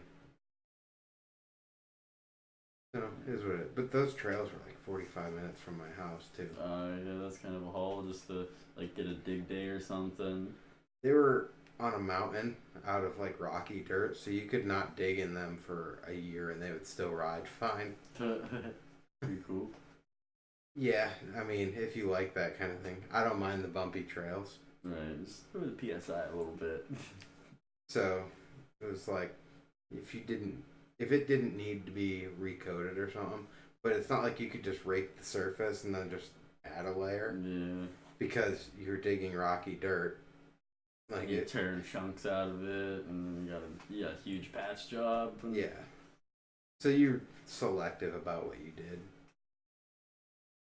But those trails are really fun. I like them. I hope someone's taking care of them. Yeah.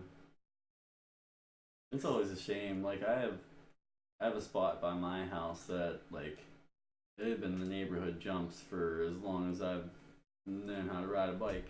Like my neighbor, he used to race, and then like another neighbor of mine like started getting into the freestyle stuff through Alex Meltzer, and like just like that was they're little doubles. We would put like shopping carts in them and jump over the shopping carts, and then one year we like got real serious about it, revamped them like it was just all poop dirt everywhere. So we dug for some clay and got some clay going, got a cool straight line going, and then like I had plans to burn down, like go down the hill and stuff.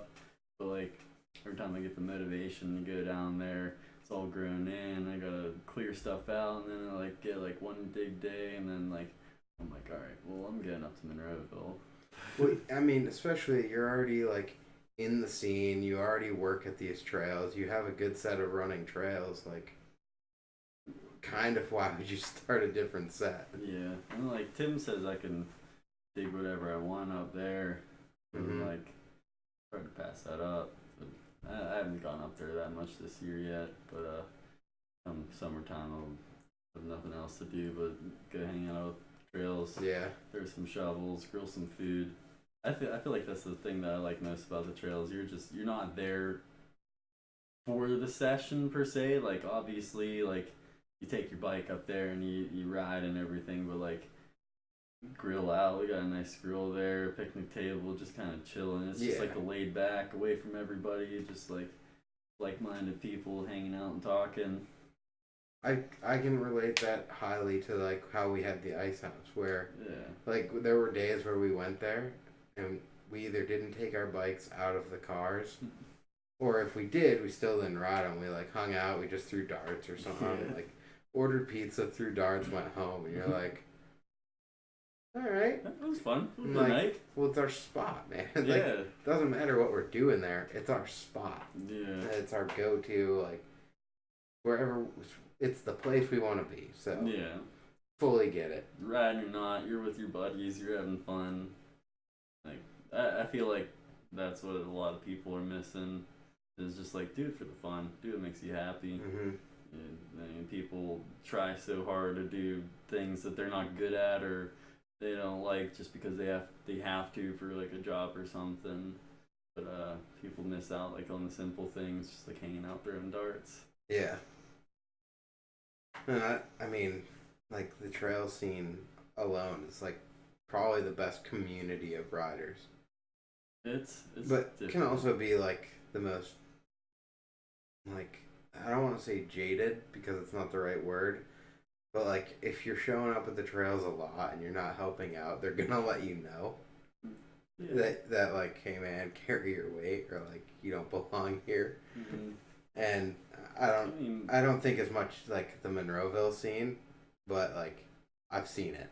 Yeah, it's definitely a thing where people like get, I don't want to say stuck up, but they get super defensive about their trails. Like, I mean, it's one thing if like someone's coming up and messing with your stuff, but like I feel like the no dig, no ride thing kind of got taken out of hand. Like, I don't think of it per se as like you have to come up and dig. You gotta put in so many hours here to ride it. But like, think of it more like if you're not digging at them, they're just gonna go to shit and you can't ride them. So no dig, no ride. Like, someone's got to do it. Yeah. Like, you might as well throw some shovels and help it if you're gonna ride. Well, and like if you're sitting there and you're casing the second double over and over and you hack the landing all apart. Like any good human being would feel obligated to fix it. Even if you don't know what you're doing, be like, hey, can I help fix this? Yeah. And the reality is, most of the time, if you don't know for a fact that I know what I'm doing, you don't want me to fix it anyway. Right. But it's just like the thought of it. Yeah, it's the courtesy. And like, yeah, you're going to show me what to do, right? Mm-hmm. Like, be like, yeah, I'm going to show you and let you do the hard work on this. I'll tune it in, but... Yeah, like, but alright, you're going to stack the dirt. Fill me up a barrel. The water. Yeah. You're going to wet it down and you're going to do the work. But yeah, I mean, if you keep casing the jump, then it's like, go fix it again. Yeah. Yeah, but it's cool. A lot of cool people. I've met a lot of cool people just even up there. A spot that's 20 minutes from my house. And met so many cool people there, and everyone's so cool about it, like introducing themselves, like sharing whatever they have. People bring out burgers and stuff and just grill out for everybody. Just because good time. Yeah. That's the same thing that I feel about the wheel mill as the trails, is I'll do what I can to help out just because I respect it so much. Yeah, and like we've all been there on days we're not riding. Like, I mean, there's the days that I've been down there to help build stuff. It's like, oh, they're not ready. Just grab your bike and cruise around. I'm like, I'm all right. Just hang out and chat for like an hour. What's it matter? And I mean, I know we all spend time there just chatting for no reason. Yeah. So, it is what it is. A bunch of like-minded people. Deck talk. Deck talk. Dick talk. Talk about some dicks sometimes on the deck. Yeah. And sometimes it's just the people around you. Yeah. You're like, I don't know what their deal is. Like yelling at you for something stupid. Like, if you want to talk about dick talk on the deck, let's talk about the park room at the wheel mill where everyone sits in front of the quarter, and then every time someone goes, they inch one bike length closer to the rail so that everyone is sitting at the rail and no one can ride. Oh man, there is no deck space there. And like, if you're sitting on the decks in the back, you're far away from everybody. Yeah, you're dropping in on people because you're way too far away from the session. Yeah. But yeah, that could hit the wall ride and just come crashing down into a bunch of people. Makes me laugh every single time I see that there's like 2 rows of people. Like, that's crowded days only, but yeah, they're all sitting like a foot from the rail. And there's 12 feet of deck behind them, and you're like, what are you guys doing? I want to get the next run. Yeah, exactly. Everyone wanted the next run. I don't know how those jams happen in there. Like, because people pop off in there, like, during the big jams, like the welcome jam and stuff. There's so many people in there. I just, mad respect. Yeah. Well, and you know what's crazy? I saw it at the Next Gen Jam, is that they just had a punch card that you had to participate in events to get any prizes. Yeah. That is such a good idea, because you see people show up to, like, the welcome jam, and no one rides in anything. They're like, oh, I'm not going to win this one, so I'm not going to participate. Hey, and you're like, that's lame. Yeah, but you're here to ride, aren't you? Like, Yeah. Is it about winning, or is it about just sending what's cool to you? And I guess maybe I'm wrong that it's not about winning, but it's not about winning. No, not to me. I mean, there's like, dude, certain people go out there and, in my opinion, have 0 chance at winning, but they're out there sending it and they're having fun, and you're like, you know what, dude? Like, just badass. Like, I'm stoked that you're out there riding, because everyone else is shredding, and you know what? So are you. You're doing your best. You're having a good time. And Bringing your own stuff to the table. There's a bunch of people sitting on the deck that are significantly better than you, sitting up there pouting and not riding. And you know what? Good for you. It's too crowded. Oh, I can't get any. I'm not good enough to win this. And it's like, yeah, but you know what? You could go feeble that ledge anyway, couldn't you? Yeah. What's stopping you? Your ego. Yeah. Your ego's too big to go send something easy. You're too cool to have fun. So, and I mean, it's a ton of people. You see it a lot. We see it at like the street jam, because we'll go, all right, best trick on this thing, and it's like the record stops and no one's riding all of a sudden. You're like, wait a minute. Yeah. Everyone was riding a minute ago, and now we want to give something cool away, and no one wants to do anything. So, like, to some degree, that needs to not happen ever again. Yeah. But how do you keep progressing the jam and move things along and get rid of stuff? Mm-hmm. I guess you just hand it out to everyone for cool things, but yeah, that's kind of what I was thinking. Like, you see, it's still hard cool to just do immediately, because it's hard. You're not watching the whole time. Well, and even if you are, you're like, hey man, that was sick. Here's a shirt. Oh, I don't wear that size. And you're like, all right, well, what about a hat?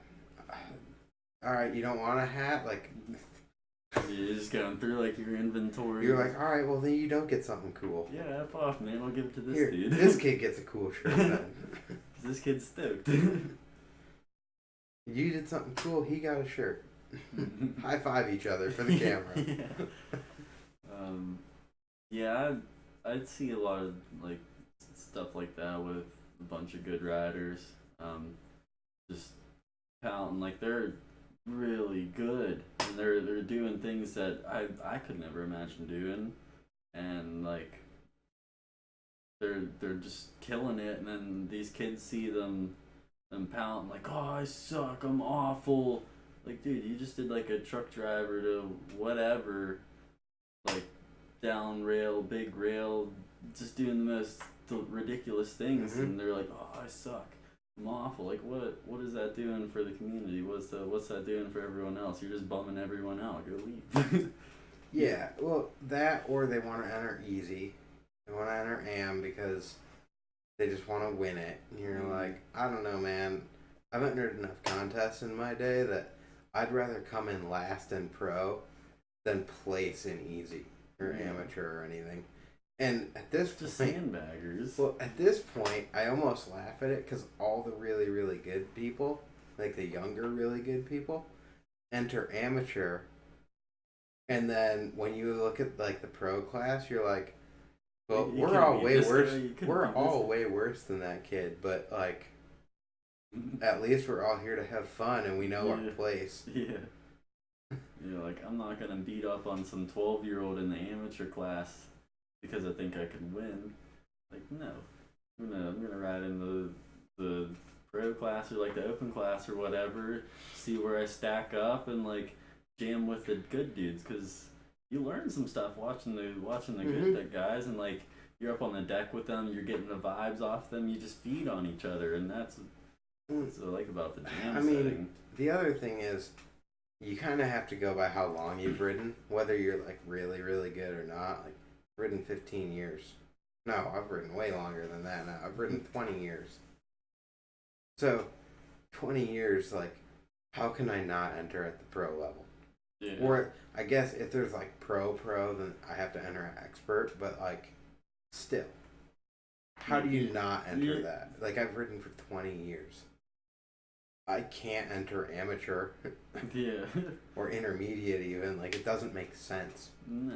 Like, and I don't have anything to prove or gain from it either. So like, but I mean, not to make this about me, because I've talked a lot about me in the last 5 minutes, but like, you know that I can sit around and dig around all day and have fun, but I've also got a couple secret tricks in my bag that I don't pull out that often. You've blown my mind a few times, my friend.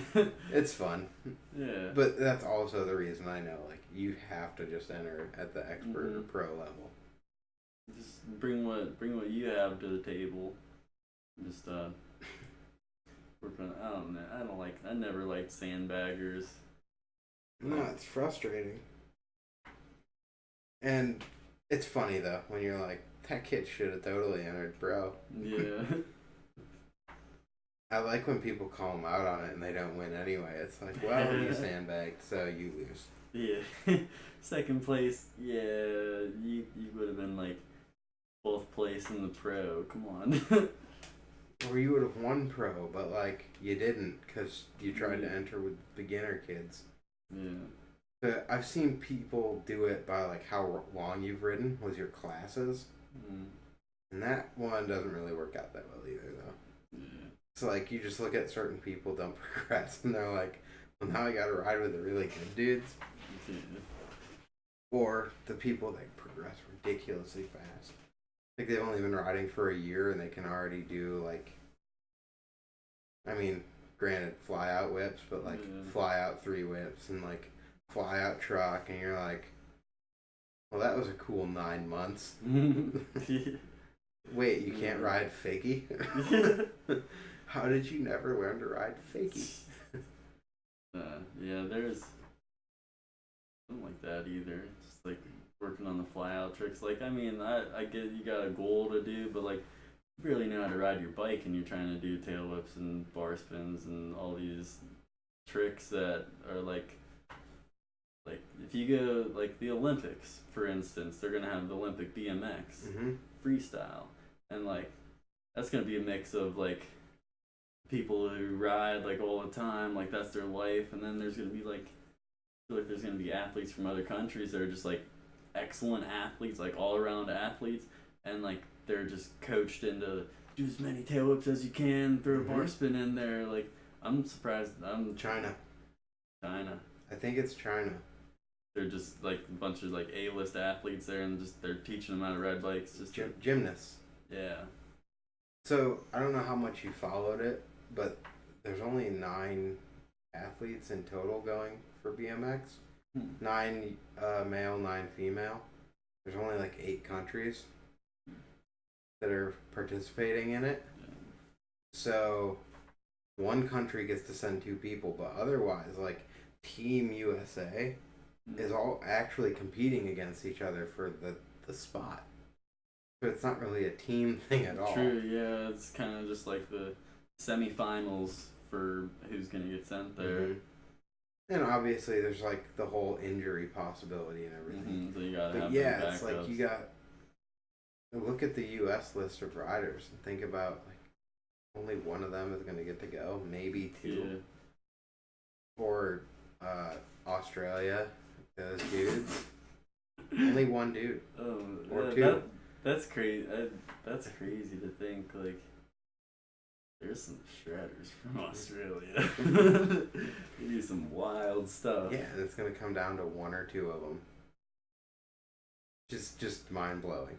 Yeah, and like how it's gonna be judged and like the different styles that are gonna be taken into consideration. It's gonna be weird. Insane. It's gonna be insane. So, there's a lot of talk about that on Kyle Carlson's podcast. He does a lot of interviews with like, competing pros and everything because he's doing all the contest coverage. So he talks to a lot of people about that, and that's where I know a lot of that from. It's the 9 and everything.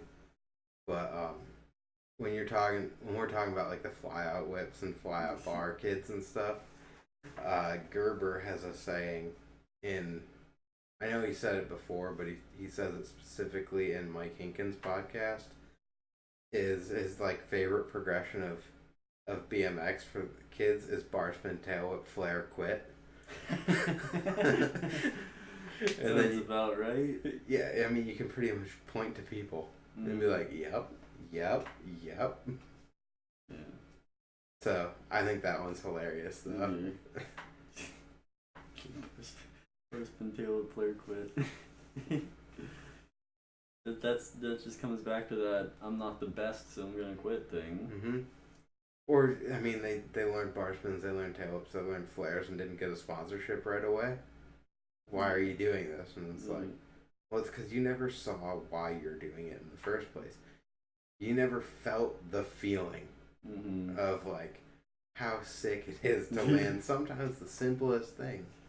Then I have the best times a big tabletop and then just coming into the landing. Like, if I land clean, I'm stoked on it. Yeah. It's like feeling of no restriction, no drag or anything. Just like no case, perfect landing, and cruising along.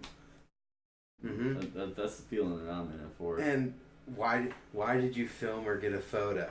Because you just wanted to see how something looked. Dude. Nothing else. You weren't like looking for other people to pat you on the back, although it's cool. But you just wanted to know how it looked. Sometimes it doesn't look cool. Other times it looks way cooler than you ever expected. Yeah.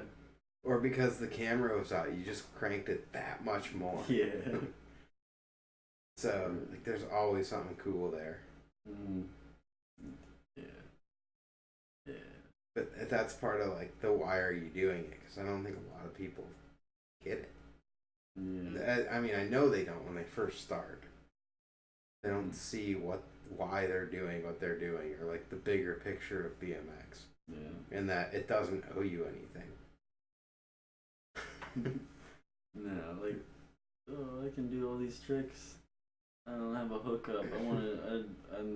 I got all these Instagram followers. Why am I not sponsored? Why am I not getting free parts? Like, Because your attitude is terrible. I'm not sponsored by anybody, and get free parts just because my friends are stoked on me and they just want to see me ride, and I do the same if I can.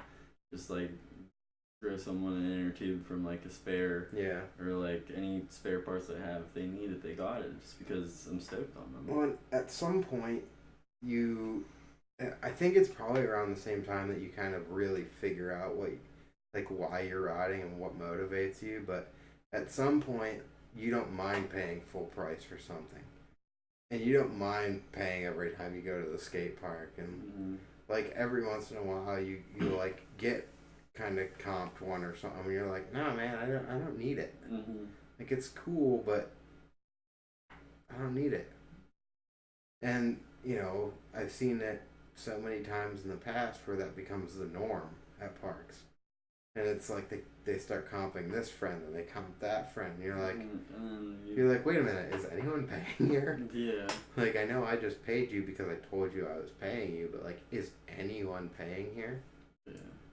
Well, no. That dude swept for like 10 minutes to get in for free, and like, he's been a homie forever. And I'm like, yeah, but you realize like all these. That's what keeps the lights on. Yeah, you have.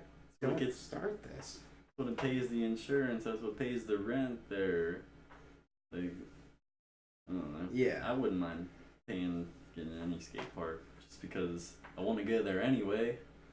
Well, yeah. See, that's the other thing. It's like, well, you clearly showed up to the park, right? Like, it's not a surprise to you that the park costs what it costs. It's never been any different. You pay $20 to go to a trampoline park and jump around for an hour. You pay... And they will never comp you a session. Yeah. No. And, like, that's for an hour. You go to, like, Ray's or the Wheel Mill, you pay $30 on the weekend, but that's for all day. Like, or $50 a month. Or $50 a month. You go there twice and you pay for the whole month. It's awesome. Like, or you didn't, and somehow you spent all that extra money just to pay for a session park pass you didn't use. That was me all winter. I might have gone enough to pay for the pass. I don't think I did. But it is what it is. I'm not like salty about it. Yeah, and you want to go there, you go there. But I had the ability. It's my fault I didn't show up. I can't blame anyone else for that. Right. I could have gone at 9 o'clock for an hour if I wanted to, but I didn't. Yeah. Didn't want to do whatever. Like, but that's the kind of stuff that keeps it going. Is just like I've tried to give, like, for instance, John Stark. I'll try to comp him anytime he comes in, just because X Games athlete, like, he's the nicest guy you've ever met, and he just totally shreds, but he can't ride everything there. And so, like, I try to comp him, and he'll throw his card at me and say, pay pay. So I'll give them like the skateboard price or whatever. Mm-hmm. But like it's people like that keep the world going around. Like the pay it forward people. Yeah. Well, and like it makes you want to give them the discount even more. Though, Yeah, exactly. You're like, you know what? I'm not being taken advantage of here. Mm. It's like there's the other people that like they hold on to their card until you pretty much drag it out of their hand, and you're like, dude, I'm not giving you a pass. Yeah.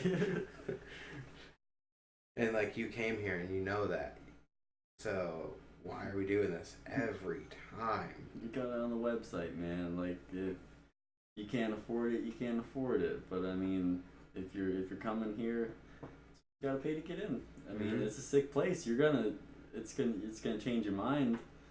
Like we're like that's $60 for you and your kid to go have a great day of fun. Like you can't beat that. Yeah. Or even like my friends when they've come into town, if they're coming in, they're gonna be here Friday, Saturday, and leaving Sunday. I'm like, dude, buy a month pass. Yeah, it's worth it. I mean, they're like, but I'm not gonna be here. I'm like, I don't care. It's gonna pay for itself. Yeah, your Friday, Saturday, Sunday session, you saved money. Mm-hmm. Like even if you go 2 days, you're close. Yeah, it was still worth it. Yeah. Like go in, buy a part at a discount then, because you have a discount from your month pass. Yeah. We actually started doing like monthly deals. I saw that you've changed that up. Yeah, because it used to be with the season pass, like you buy it all at once. You spend like $300 for the 6 months. Yeah, then you got like 10%, 5%, 5% off the shop. But now we'll do, since the month pass is getting pretty big and like people are in and out. Like one person's expires, but another person signs up. So like every month, like the first month we did $10 Odyssey pedals, and then this month we did half off grips. So like I mean that's just even more incentive. And it's like breaking even at that point for the shop, but it's cash flow. It's money in, money out. Yeah. Like what's the point of having these grips sit up here for months and months and months? Like get rid of them. More. Yeah. No, exactly.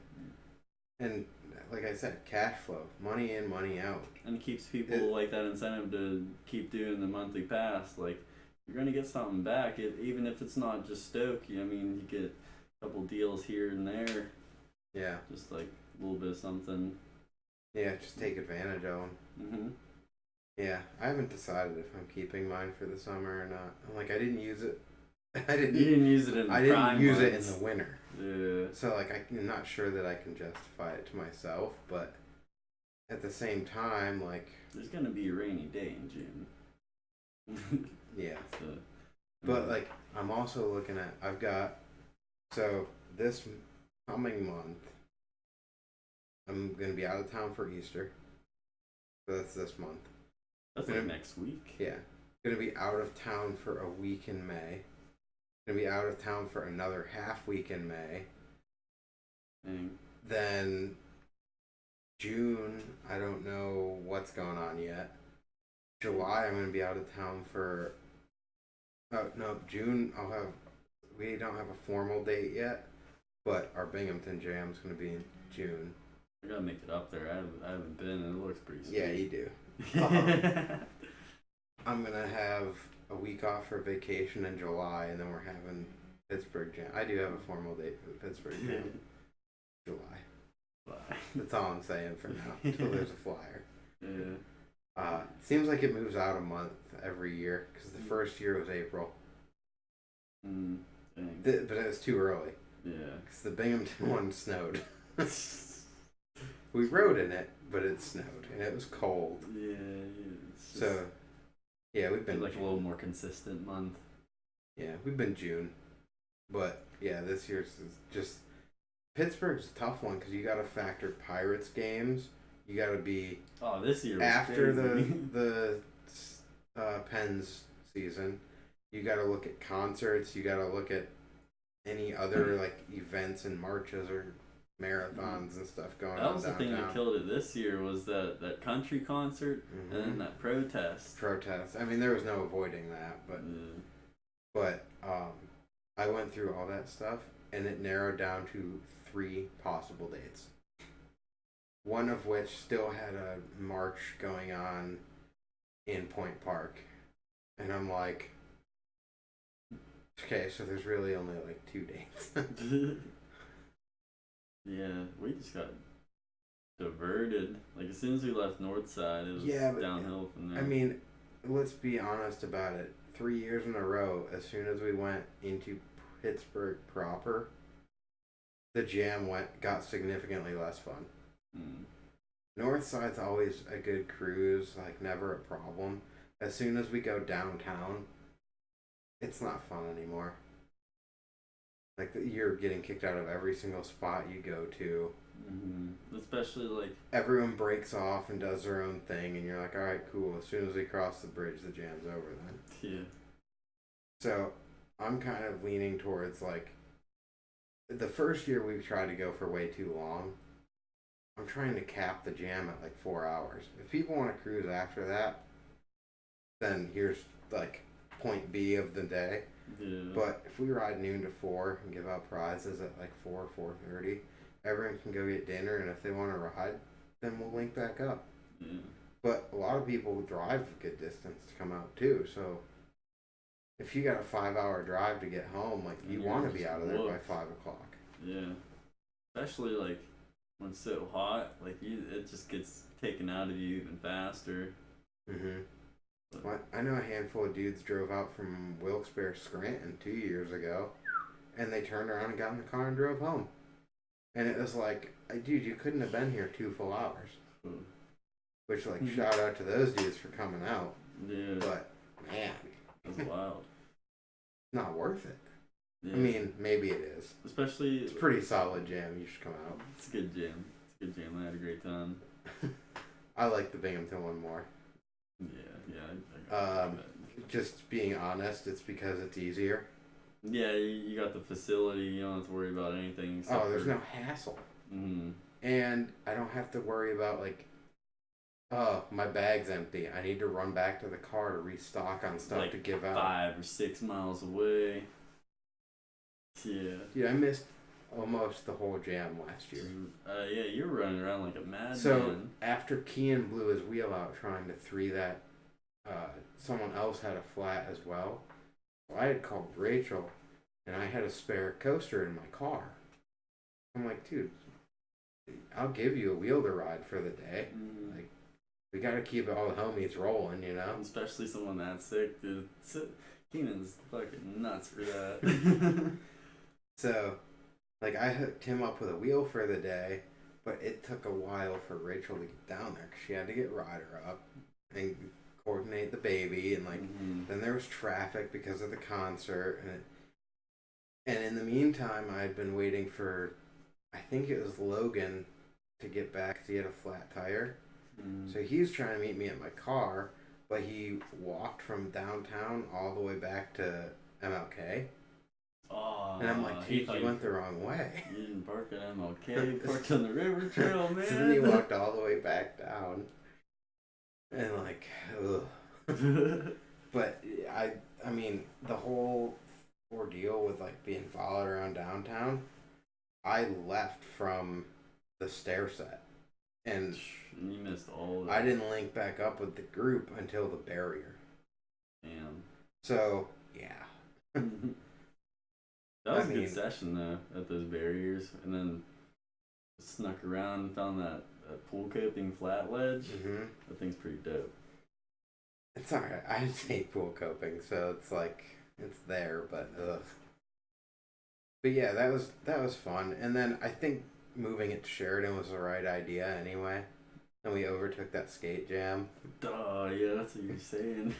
Yeah, you didn't go, did you? Yeah, I broke off and went to Boyce. I actually blew my car up that day. Racing this BMW on 28, like neck and neck. I pass him and then like get off in Monroeville, or no, in Harmerville, driving through Harmerville, and car started knocking, like losing all the power. Oil light comes on. I'm like, shit. So yeah, I ended up breaking a lifter and spending a couple push rides like S's. Like, they look like noodles.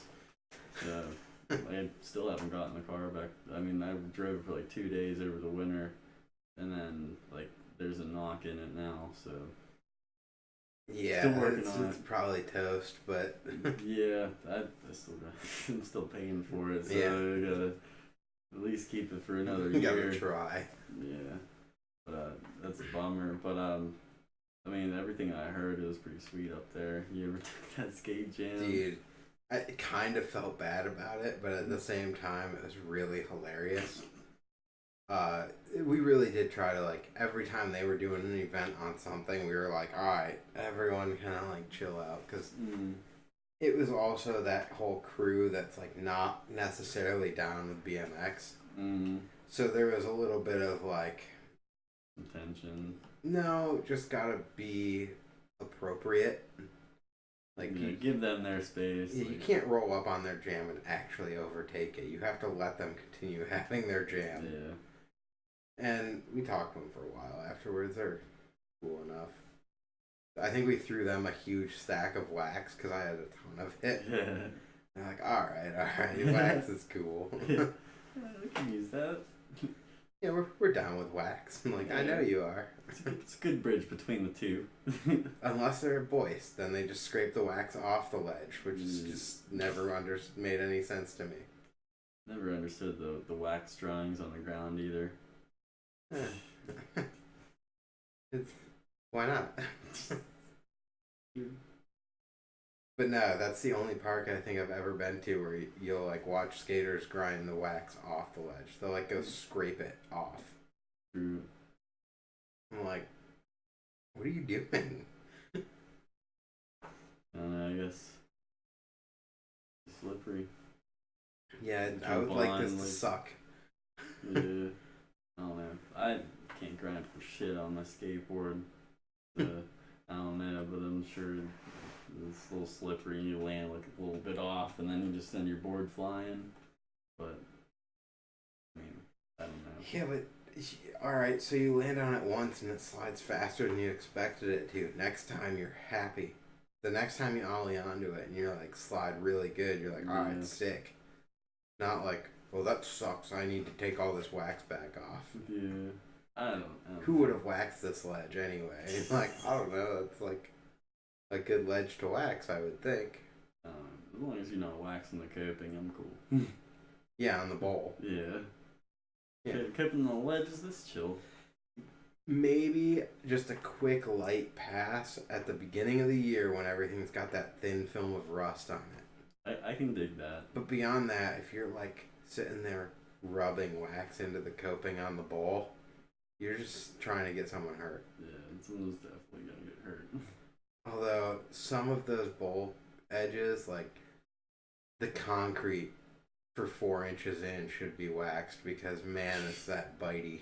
Yeah, Although, it'll stop you in your tracks. If you ride boys, you get the best double pegs figured out because you can hit any quarter cruising at them, and you've had to learn to double peg absolutely perfect to not fall off of it and not bite the deck.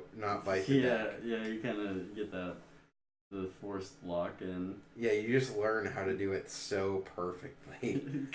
Because some of it, like the coping's only like that much higher than the outside concrete, so you lean into it just a little. Some of it's like almost flush. Yeah. When you start getting up into pockets where you have to lean. Yeah.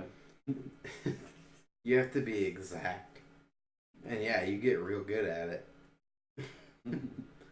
It's fun. I love double pegging quarters. I used to hate it when I moved down here. Because it was so touchy. But yeah, I've gotten so much better at it that it's like, how do you even double peg that? I don't know. Just go fast and don't bite. Yeah.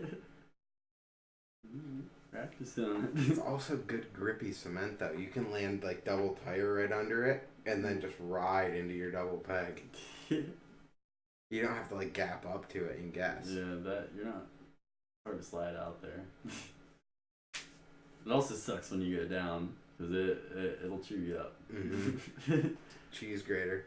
Oh yeah, it's not like the one where you'll get rocks stuck in you or anything, but it'll tear you up. Yeah, it's like just enough where it'll slide too. Mm. Like when it's wet, Oh yeah. it's actually that's one of the best parts. So it dries super quick, but when it's got that water film on it, it's like you could run and slide right across it. Some of the things, yeah. Some of the features But like that. it's I don't know. It's like the best concrete mix for a skate park ever because it's grippy. It dries right away because it's still porous, and yet it's held up for years. Yeah, it's like there's like a couple places that are starting to crack. Yeah, But that park's almost 10 years old now. I would say that one's held up better than South Park and Imperial. Imperial, yeah, there's some coping problems at Imperial. There's just some like whole ground problems at Imperial. Yeah. Like there's whole sections that are chunked out. Mm. I feel like South Park's got similar, but maybe not as bad. South Park just has their whole ledge setup is on a slope like this, down towards the ledges, so it's like extra goofy when you're trying to spin onto them or something, or away from them. I hate that park. Alright, this is a podcast about talking shit on South Park. I mean, we'll still get on to South Park and have ourselves a good Oh yeah, time. I'm gonna have fun regardless. I mean, we're not talking bad about the scene at South Park. yeah. Jake Hobler, Pat, all them, good guys. They're alright. Pat actually came and jammed with us once. It was pretty cool. He's pretty good on the drums. To have him back. It's your formal invite. Yeah, come on back. He's probably not listening. No, I'll text him or something. But I just like to assume no one's listening. yeah. Makes it kind of more fun. But, I've got view counts and numbers and stuff. No one comments. So, I don't know if anyone's listening. Nice. I ask at the end every time, like, hey, if you got suggestions, and like, nope, apparently everything is perfect. They've never listened to a better podcast. Or they didn't make it long enough. Yeah. But, the view you have to go so far to get the view count. Yeah. Pretty sure they have to listen to like at least 75%. And this is at 2 hours? Dang. Flew by. So, yeah, it's about midnight. So, we should probably wrap because you gotta work in the morning. I gotta work in the morning. Yeah. You got your long day tomorrow because it's Tuesday. Yeah, I got work and then straight to work after. Sick. Yeah, I got your podcast. I have one before it. I've recorded 2 weeks ago and I just haven't posted yet because I've been too lazy to record intro and outro. But I've also not been here. I've been out of town. Yeah. So it's like, when have I even had time? Didn't you just do Cam? No, Cam. You never got that one. He No. picked out. He lives in New York now. Yeah, no. Every time he was in town before that, he's like, yo, we got to do it. And I'm like, all right, I'm free. He was hyping it up too. Like, hey, you got Yeah, anything you want to ask? it never happened. I don't know whenever he's going to be back around, but yeah, it never happened. The last time I think we were supposed to do it, he wouldn't give me a definite time. He was like, yeah, after dinner. And then I'm like, all right, well, you like just left the wheel mill, so Brad and I left and we grabbed food quick. And while we were waiting for our food, he texted me and said he was ready. I'm like, dude, I need like 45 minutes to an hour or something. Texted him and he was like, yeah, we're gonna have to do it another time. And it just didn't happen. But I get it. He's also in the process of moving out of town. Like, True. You're kind of trying to make the time for the dudes at the last minute and like the family and anyone that you actually want to and need to see. Yeah. Plus coordinating all your crap. So, I get it. Yeah. But yeah, I know. Keep doing what you're doing, it. Cam. You're doing it. You're doing it. Mad respect for that. We'll catch up at some time, I'm sure. But I know he wanted to get on and promote himself and all the companies he's repping at the moment. And he said drop some news, but I don't know. At this point, news is probably already dropped. Yeah. I don't know. He hyped so much stuff up that I don't know. He's always about that next big thing. He's got that picture. Yeah. But I mean. Well, you got to make moves. Yeah, dude, keep moving forward. He's doing it. Yeah, I mean, he's putting in the work. I mean, sending it. That's what happens when you work hard. That's how you get sponsored. You just gotta put in the work. Yeah, and you gotta take a couple of things along the way that maybe didn't suit your needs too. Because I know he was getting some flow stuff in the process and helped through.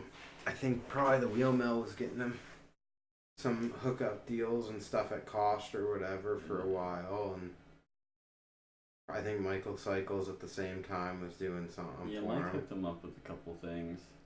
I think he did like something for Sunday too. Yeah, well, that was like very short because then he moved on to whatever he's on now. I think Fit and Merritt. Yeah, whoever Merritt's tight with, I'm assuming. Yeah, I'm not sure. I don't know. My sister got sent a bunch of Merritt stuff. Sick. But she doesn't even ride, so I don't know. So, yeah. I mean, she's at the wheel mill all the time, so true. Who's to say she doesn't ride? Yeah. I mean, other than like everyone at the wheel mill that knows she doesn't ride. Yeah. I mean, but I don't know. I feel like if she rode a little bit more, she would. I mean, like that's a grown scene too. The women in BMX, and like companies are starving for that kind of stuff. I feel like I don't know. If she put a little bit of effort into it, she could do whatever she wants with that. But yeah, she doesn't even ride, and she's getting parts sent to her. So, like, I don't know. It's getting nicer out, so they'll probably be able to drag her out a little bit more. Yeah, get her into it a little bit, because like you had her riding quite often, and then I don't know. Then she just kept bringing her bike to the wheel mill and not riding it. You're like, why are you even bringing it inside? Yeah, and then anytime she would bring it in, everyone's like, "You brought your bike, yeah!" Like everyone's stoked, everyone's trying to push her, but yeah, but it kind of like works against you when it's I feel like she's getting intimidated with that. Yeah, you got. She's still learning how to ride, like learning how to pump and whatnot. So yeah, and I mean, I would like to see the women's scene grow more because women riding bikes are cool. Yeah, and I mean, it's just been not that there aren't people pushing it, but overall, women's scene sucks. Yeah, and it kind of is what it is to a degree. 'Cause there's only so many like all right. Like girls that go out and ride all the time, and like they're the ones that you see most of the time. And then there's like even fewer that are trying to push it. And I feel like if you get like a bigger base of females riding, like you'll get that competition aspect, and you'll see them progress even more. Yeah, well, I'd love to see it because like it sucks when you're like, I know you can do better than that. But yeah, then you got people like that Hannah Roberts girl. She's insane. Nina's always been sick. Yeah. Angie's always been sick. And like those people are just pushing it. And it's good because they have to. Someone has to push that. And it kind of sucks that they can't reach more people. So I guess speaking of women's BMX, they just started a new zine and thing because you remember they used to have Yazine was all women's stuff, and then there was Women of Freestyle, and then there was maybe I think Magnolia, but like some hard copy media outputs. But so they just canceled Yazine and Magnolia BMX, and they just started Bloom. So that's like a compilation of both Yazine and Magnolia, but it's Bloom. Same people though? Yes. Ooh. So that's supposed to be for the women. So if you're a girl and you think riding is cool or you ride, look up Bloom. You ride, your boyfriend rides, your friend's boyfriend rides, kind of into it. Check it out, maybe get a bike. If you've heard of BMX before. Ride a bike! Ride a bike, everybody! More bikes. We need more bikes. But yeah, I mean, I was pretty stoked to see the Bloom thing coming up. Like, please push it more. we had a girl that rode in the Binghamton scene for a while, and then I don't think she's been riding. She hasn't come to the last couple of jams up there. I know she's still around, but she's kind of been into the motorcycle thing for a while the last few years, and that's what she does. Get both. But, yeah, get back in it. You know who you are. You're not listening. No, you're not listening, but listen to me. I'm not going to call you out by name, but everyone knows what I'm talking about. Like, girl rider at Binghamton. But yeah, I mean, he was sick. He was good. I don't know. Your sister could be the girl rider. She could be. She could be. If she wanted to be. Yeah. God bless her soul. She needs to figure some stuff out. She gotta get the job thing down. She's still young. Yeah. I mean. Yeah, I mean, I think her problem is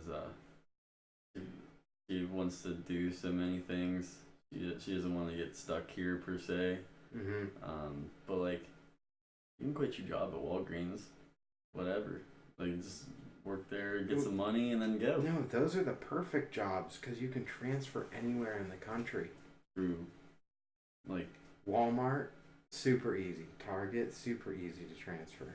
Because they're all so uniform, it's not like you're learning and they're a all different hiring job all the time. So like, you can literally at any time in the year be like, look, I'm looking to move to here, and you know that they've got a store within 5 miles of where you want to be, and okay, yeah, we're hiring out there. We'll coordinate it. When do you want to start? Yeah, it's easy to get a job anywhere just as long as you got that drive. Yeah, but dude, it's for like trying to move somewhere. That's the type of job you want to get. Is the one that you can work there a year and say, "Hey, I'm looking to move here," and they'll transfer you, and you keep your job. You keep the fact that you've been there a year. You keep all your like perks and your salary and everything. It's just food for thought. Good thing to wrap it up on. Yeah. Any other thing you want to do? Plug your socials again, just for the heck of it. So, if anyone's still listening. So, if you're still here, I'm on Instagram, Archon216, RCONN216, Facebook, Snapchat's the same as the Instagram. Follow me on Spotify, Rad Movie Studios. Love hearing music. I love sharing my music. So I don't have anything from our band on there as of now. We have a Grief Music Instagram. That's grief.music. Don't post much on that, but I mean, that's where we get a lot of the band jam stuff. So yeah, share your music with me. I'd like to make some playlists for the Wheel Mill, so hit me up. Let's ride. Alright, thanks for coming out and doing this, Ryan. It's been kind of a long time in the making. Yeah. Like months worth of like, hey, you should come do one. Hey, I want to come do one. Yeah, and we were talking about it like before you even started. Like, getting this podcast together. Like, I got a couple people that I want to do. Like, hit me up if you ever want to do it, and then like. Dude, it was busy for a minute, and then like I've been kind of in and out. I've been traveling. I've been busy, so a lot of it was just situational. It wasn't that I didn't want to do it. Yeah. And then like I had got a list in my phone, and you're at the top of the list of people that I've talked to that said they wanted to do it, and I haven't gotten to them yet. But yeah, then I saw you at the gas station the other day. I'm like, all right, this week's it. Yeah. And it still didn't happen till this week, but whatever. Close enough. It happened.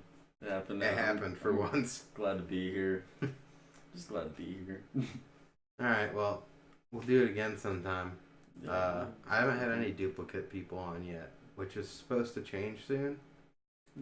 I want to do like a recap one and kind of address some like weirdness in the podcast or things that could be done better. Just build off the conversation, like, because like we could talk for hours and hours and hours about stuff. Like 2 hours is a lot to cover all the bases. Well, and at this point, it's all been kind of like intros to people. Mm-hmm. So with intros, you get like the long discussion about nothing and a little bit of everything all at the same time. Mm-hmm.